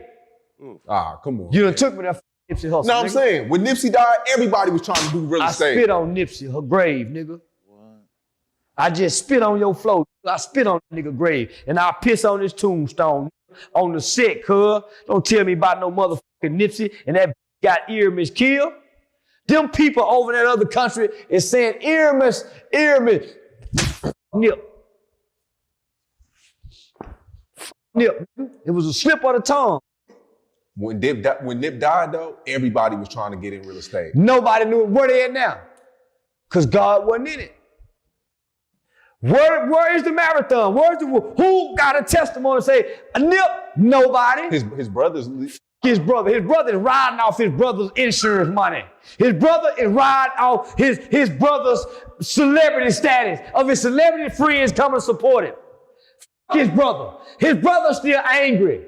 Didn't you see his brother go to Compton Rico and try to press and say go die for Nip? Fuck Nip. Nobody's dying for that bitch. Ain't nobody done a goddamn thing to Eric Holden. Nobody. Oh, the Mexicans beat him up. So? The Nip didn't get him. Still breathing. Nip ain't breathing, nigga. And and Puffy calmed down on Law and London. Fuck that bitch too. Talking about that. She said somebody sucking her pussy. So don't tell me about Nip brother. He's angry. He's bitter. There's nothing God can do with Sam's heart or Thug's heart. That's why they need celebrity power. Sam was always the leader. He always led Nipsey in the right way, in the entrepreneurship How he lead his brother in the right way, and his brother died crippin'. And Sam what? I mean, this is some really nasty stuff here, right? Yeah, he getting hella disrespectful. I don't want to hear what Munchie had to say about this. Yeah. How does that sit with you? Shit, that's typical him. He disrespect everybody, but I know he was impactful. He had everybody trying to start a business after that though. After he passed, everybody was trying to, you know what I'm saying? They was motivated by him. Do you think in any way his take on Nipsey is real or realistic or deserved? I don't think it's deserved. Hell no. What, bro? It ain't deserved. I mean, he's beefing with a dead man. He can't possibly have any kind of real grievance with him, and especially like insulting his girl, saying the shit about Diddy. Like, what is the reason for this? He went to his funeral, dude. Bro, this dude is such a hypocrite. He has a Sang gang tattooed on his back, and he changed his life for the better and became Charleston White, something else. Nipsey Hussle probably got the same gang tattooed on him. He never needed to, you know, he changed himself. He became a different figure. He represents something better. So it's just hypocritical. Like, you know that you could do the same. And he kept his name. He's Nipsey Hussle his whole time. He never like switched up on his hood name, whatever it was. You know what I'm saying? So Charleston is just a hypocrite, bro. At the end of the day, like, yeah, it seems like some it's bullshit, just bullshit for clicks and views. Really, like, it's starting to get old. For I real. mean, he knows like the difference between him and you know, somebody like, no offense, 4 Extras is that like 4 Extras is just like accidentally viral. Like Charleston White knows what he's doing. Yeah, he knows that he picks these targets that are gonna get him some fucking attention, and he just goes in on it. You want to hear a little bit more of it? He's throwing up neighborhood right now, bro. Like, come on, this is. Oh shit! It's Yeah, I some don't know what he's crazy, spitting on like, the floor weird for. ass That'd be unk crazy. shit, bro. Like, he understands the internet. He's like over understanding it now to the point where it's distasteful. We did hit the screenshot pretty good right there. Nah, he definitely chunking that shit up. That's play. great. No He has a successful burger business right now. Sam don't have a successful burger business. How's it not Nipsey successful? had a successful burger business when he died. Sam just took the same successful burger business and built it off celebrity fame. It's easy when you got help in the handout from Jay-Z and all these different celebrities that'll show up and come support your brother, not you. If Nip wasn't your brother, you wouldn't have shit, Black Sam. Just like George Floyd's daughter. Tell me shit about these losers. Because if you had influence on your brother, how he tripping and you ain't? How y'all come out the same mama pussy and he tripping and you ain't? How? Explain that to me, nigga. That's pretty easy. So don't tell me about these faking frauds who y'all idolize because they inherit some money. He did not work to build that from the ground up. He built it from his brother's death. And nobody knew Nipsey Hussle music till he died. Bro. And Nip marathon have not continued. Earman's got a hamburger spot. Earman's got a star on the Walk of the Fame. But Nip is dead, cuz. Look at the 60s. I gotta Look at the disagree 60s. with you, man. Whack 100 said the nigga took secondhand calm out of dick. And guess who dick it was? Diddy. Whack 100 always said he got something. No. He always said people got paper, and I fuck with Whack. But he never shows us nothing. Nigga, everybody know when Diddy said, oh, Lauren, you think that's funny? Everybody know Diddy ain't getting your bitch, ain't fucking your bitch. You think they in there clapping, talking that nigga like that, and we know Diddy, the diddler, and he ain't in Nip, come on now. You think Diddy is a pervert and a freak, and he gonna let this good dick, this handsome, tall nigga, all y'all, come on now. This is good dick for Diddy. Y'all, and this nigga got him a hit album. Diddy don't work like that, y'all. Y'all know that. Y'all know Diddy don't do nothing for nothing. I disagree when you said nobody was listening to Nipsey. He was selling out. I booked him twice, bro. In Dallas, sold out. I never heard him come one time. Sold out. Now, I heard about him going to the bookstore. I heard him going about when he been to the bookstore. I ain't heard about him in Dallas. Sold out. I heard about when he went to Cooper Road in Shreveport, but I was living in LA when he died. And I wasn't hearing nobody bump his music. I was coming down here to Texas. I ain't heard him on the radio. He wasn't mainstream, but he had a cult following. There you go. He had a cult following. Don't tell me about a cult following. Cult following is a small percentage of people. So nobody was really playing the music. Not in LA. They weren't playing it in the cars or nothing. It was a small cult following. Because he was independent. I mean, Sean is like bringing real world evidence to the table, saying that he was able to sell a show in Dallas before he died, which like clearly defeats the narrative that he only mattered on the West Coast. Obviously, LA was going to be his biggest market, but Charleston White is just basically completely misrepresenting and lying, like even just like undermining and saying like, oh, Black Sam don't have a burger spot and Nipsey has one. Like, how is Black Sam's contribution to these businesses any less valid than Nips? No, before he died, he had the Fat Burger on Slauson. That was Nipsey Fat Burger or whatever. But, and I don't think he deserved no star though. I think that was like a sympathy star. You know I don't understand how anybody could question Black Sam's entrepreneurship when you consider that every other dead rapper, what does their family manage to do with their legacy? Man, in every case, hustler, bro. Almost nothing, right? Like, like what artists, like, they put out albums after they die, of course, but like in terms of having the merch and the apparel and the burger spot and everything like that, I'm saying like you could probably say Black Sam is the GOAT of creating something based on the memory of your fallen brother, of a fallen rapper, because every other rapper I can think of, the team sells merch and makes posthumous albums. Man, Black Sam's a hustler. I don't know what he talking about. That's what I'm saying. No, I ain't gonna cap. Like even before he blew up rapping, like, you hear the stories about Black Sam. Yeah, they were hustling before that, yeah. Yeah, no, he just popping it, man. Yeah. He popping it. But like he wasn't getting on the radio without like a YG feature or something. Yeah. I mean, bitches ain't shit, or you broke. Shut up, like yeah. That wasn't the radio. That wasn't on the radio though. That just ran the streets, bro. Nah, you broke. Shut up. That was on the radio. I do agree that like the popularity of Nipsey's music sometimes seems like it's overstated, and that's why someone like Wack ends up having these big ass arguments and where he says like he wasn't a legend, whatever. But I mean, but he don't know what the word legend mean. Legend mean you like you impactful. You know what I'm saying?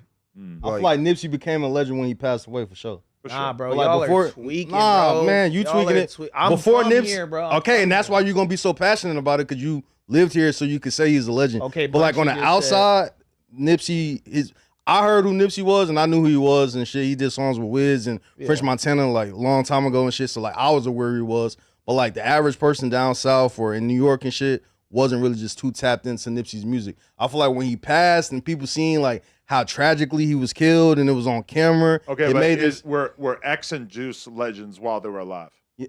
Because definitely I would say they became that after they passed. But most rappers, that's true. Right? I feel like X, if he wouldn't have passed away, and I hate to say, I feel like X was literally falling off.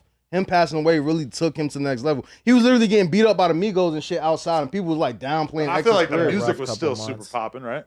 It was, but he was on a decline. Like nigga, he was getting beat up. The Migos was chasing him outside and shit. It wasn't going in his favor. But then when he died, everyone kind of like. But I feel like after all that, there was this lengthy time period where X was basically just like cooped up in the crib making music and was like actually on some peaceful, away from all this shit. Because after that like revenge tour, which is where he got knocked out on stage, and like a lot of stuff around that time period was kind of like him mixing and mingling with famous people, and then it felt like he kind of got over that and decided that he had to change himself, and he really was just cooped up in the studio for months and months and months, and then he randomly goes to get a motorcycle and gets killed. It was like I felt like he had already kind of changed his life at a lot at that point. I mean, at the end of the day, I feel like X was bigger than Nipsey, like outside of the music, for sure. The numbers tell that. So saying that, yeah, like X music was translating. I feel like Nipsey getting killed in such a tragic way made more people pay attention. And then on top of that, having a famous girlfriend, Lauren London, and all that shit, it just made everybody around the world pay attention to Nipsey. Who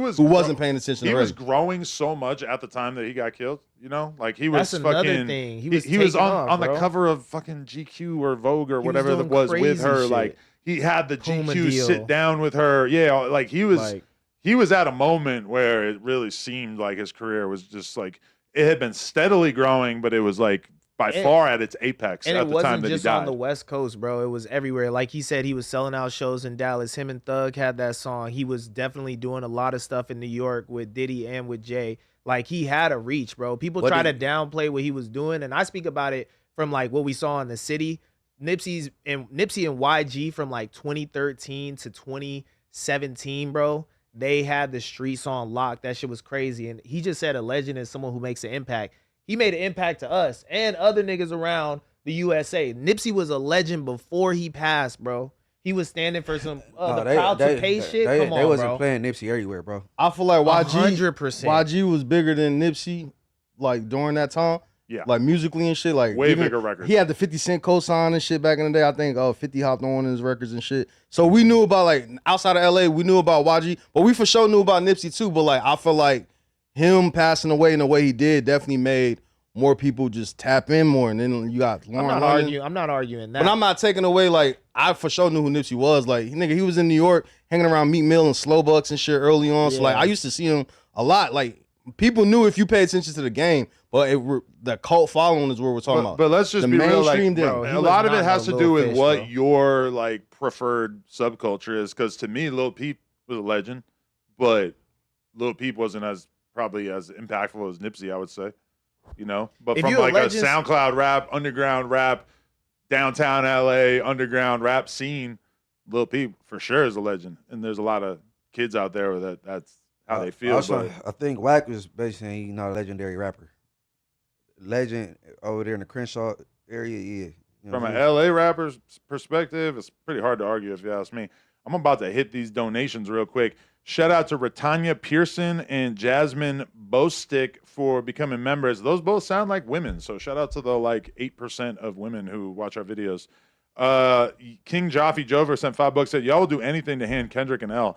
Thug got caught being a chatty patty and still wanted a feature, and y'all say Kendrick looked bad for this. I don't think it was that one-sided when we were just having the discussion about it. I think we were being pretty objective, but I don't think he looked bad at all. Yeah, me neither. Below 44 said, read between the lines. He wants Kendrick to work with the guys that would make him cooler to a certain audience, the same service that they provide Drake. Real talk. Meech said, honest question, can Munchie read Braille? It ain't hard to learn. I knew it and I forgot it. Like, no, like Fuck Braille. It's easy to pick up on or whatever. Fuck Braille. We're gonna invent our own language. C Loco Media said Brandon should put his 2-week notice in. Dude pulled up to War Chief's pad in a 97 Buick with a 6-shooter and his daughter's straight goofy activities. I'm sure that Brandon is live right now coping with the events of last night and everything, and I'm interested, but I'm gonna be real. I'm not gonna watch a fucking 3-hour live stream of him explaining, because I mean we talked to him on the phone last night and he was not saying shit. That, you know, it was just repeating the same thing over and over. The whole world know he lied about his setup. Shit is hooked up. Yeah, got that. I mean, I think Brandon should be going more outwardly, like intentional to set up the fight at the dojo or whatever. Word. He should take the lead and set it up. Really, maybe I should. Because if I put forth the effort to get them in the same place and Brandon's still ducking, then that's going to be deadly. I think maybe I'm going to do that. Who got the MMA gym somewhere between? I never figured out where Chris lives, but Brandon's in Long Beach. Someone got it though. We're gonna make this shit happen. I'm gonna take the lead on this. I'm gonna get aggressive. Yeah, Brandon got to put a demo down, bro. That's all I'm saying. Man, whoever I wanna he see gets some his work. hands on next is gonna get it bad, bro. Man, Brandon waiting to fuck somebody up. He might fuck somebody up in the office just to get his point across. Oh, but Brandon already has such a big God, advantage bro. over that Chris dude in terms of weight and strength and shit that it's like the fact that Chris is so confident. I'm like, eager- that nigga must know some shit. That's Like, all I'm saying. I'm assuming that he is a deadly man, I weapon. was thinking the same thing. I'm like, bro, the nigga got so much size on you, you must know some pressure points or something. You finna hit this nigga with like, cause the nigga looked too big for you to be popping it like you was hitting that nigga hand, all type of shit. And wasn't Chris basically saying that he's like not jujitsu fluent? That He that's said not he's a really his brown thing. belt. He said Oh, he's a he's brown belt, right? Yeah. Yeah. So Brandon should have an advantage in that regard, Major especially with the advantage. weight. Huh? He's No, he said I think brown he's belt mostly a jiu-jitsu. Muay Thai guy, and then Yeah. Brandon is mostly a jiu-jitsu guy. Anyway, we'll see.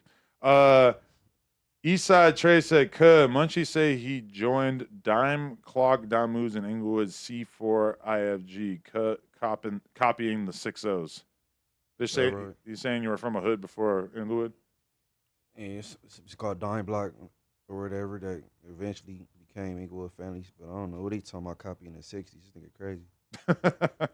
All right. Gorilla Hebrew said, Remo, Drake moved to Texas and offloaded his Cali property for tax purposes. There is a whole movement of rich people doing it. I mean, it sounds good, but we did the research, did the science, and we saw that he sold that shit 2022, 2 years before the Kendrick beef popped off. So, wait, I mean, yeah, but he's not denying that. Yeah, he's all right, he's siding my with bad. you on that. I'm putting the fake narrative on him. Braxton Murphy said New Rory and Mall would be a good platform for Drake to go to. Also, that would be logical. If he thinks that academics is off brand for his shit, you could sit down with Maul. I mean, shit, that would be fucking viral as fuck to see Maul and Drake sitting next to each other. Shit, he could have did that with the black chick, Lauren LaRosa, who's been booming this year. Right? I mean, if that's the But case. he's Breakfast Club K. So You could be Charlamagne K. You ain't gotta hate everybody out there. yeah, just do it with a random woman in the game. Yeah. Mr. John Doe said, what the fuck do this N-word got on? Which N-word? I don't know who he's talking about exactly. He's talking about me. This is my biggest fan right here. He be dropping 50 balls on me like I'm a bad bitch. This shit's crazy, bro. You're like Now he asking what I got on. What was that protester who would always wear the blue vest? Was it D-Ray or something? Or fuck, I forget his name. Oh yeah, you definitely I know who you talking about. I thought Like, that was a comedian. nah, you talking about D-Ray Davis, the other dude who was like for the liberals and shit. The Yeah, black he guy. was like super progressive dude. I The forget Sean his guy, name the though. Sean White guy, I think it is D-Ray or something like It's that. D-Ray or some shit, right? Like a black dark skinned dude, He bald always head, wears- maybe. He always wears a blue vest. I can think- find it in like 2 seconds. Protester guy. Hold on now. I look like House Phone. I look like the protester guy. If he don't look like House Phone, then I don't look like D-Ray goddamn- Mickinson. Yeah, that's definitely. Yeah, well, come on, bro. Like, come on, This is bro. you with the blue He's in a vest. totally different weight class. He Click might be it, click it. 130 pounds, bro. Yo, nah, this is your fashion inspo. Yeah, right shit. there. I ain't even see you wear that. Bro, before. and he's copying the tech bros. That's some Silicon Valley shit, bro. What is I that, would a never. Is that Patagonia? That's what I was. No, I gonna say. would though. I would catch me in Manhattan I'll talking forward to the a baddie Patagonia. talking about I work in finance. Man, I'd do it. When I was just I'd out do in it. Jackson Hole, I seen nothing but Patagonia, Columbia, North North Face. Face. Those brands that like barely exist out here, but they're the biggest shit there. Anyway, Blanche from the Bay became a member. Shout out to him. Buzzer beater clip sent $5. Said the rat told Gunna to take the plea. That's why Gunna said his lawyer tricked him. Thug was listening to his jail calls in real time, trying to save himself. Zach Monroe said, poor flip phone. I know Adam can't wait for his contract to finish. LOL B team. $6 Canadian. How LOL B team is such a funny way to much end is that. $6 Canadian? That's $5. We That's should $5. we should do a review with Ricky at some point, kind of like, you know, maybe like a more formal like interview type thing too, man. Oh yeah. Really help flesh out that narrative. I think I got to get my lore up though for a formal interview, or is it already there? Because I want to know jumper contest. Yeah, I don't know what the demand is for the interview right now. I Nah, feel like let the they probably lore want to see build, somebody yell at you. Well, we already saw how that went. Shout out to Mikey O though. I really actually fuck with Mikey O. I see he's been hitting everybody's platform. He's a man of integrity. He's not just fucking hopping out the window for clicks and clips. I want to do his podcast soon, but bro, I compete. Like I love when motherfuckers start yelling at me about some stupid shit. I would love to yell right back at you. What the fuck? Hey, nah, cause when called in trying to give you some quote unquote pointers, Brandon. Yeah. You double back and called in on him like you ever Yeah, and he wasn't even here. What the fuck, bro? He's ducking. Like, come on, bro. I'm not shy away from shit like that. I already planned in my head when he was popping it. I was like, I'm gonna chill here. I'm gonna get his ass tomorrow. Cool little rebuttal and everything. Yo, Yeah. Zach Monroe said, I think Bucci Bear might be the biggest rap bore alive. Damn. Go in. Braxton Murphy said Kendrick was on like 3 songs of Playboy Cardi. Glasses Malone just be saying shit. He not tapped in. I don't know. Richie Vid said, Special Agent Remo, I challenge you to wear a hat other than Bass Pro. Like, damn, bro, wear a beanie or a fitted. LMAO, yo, hairline can't be that fried. Hit up T-Rail's plug in Turkey. Tell him that's the brand, bro. They know what it is, That's man. the brand, bro. Shit, my hairline out there. Go look on Reddit. It's on there.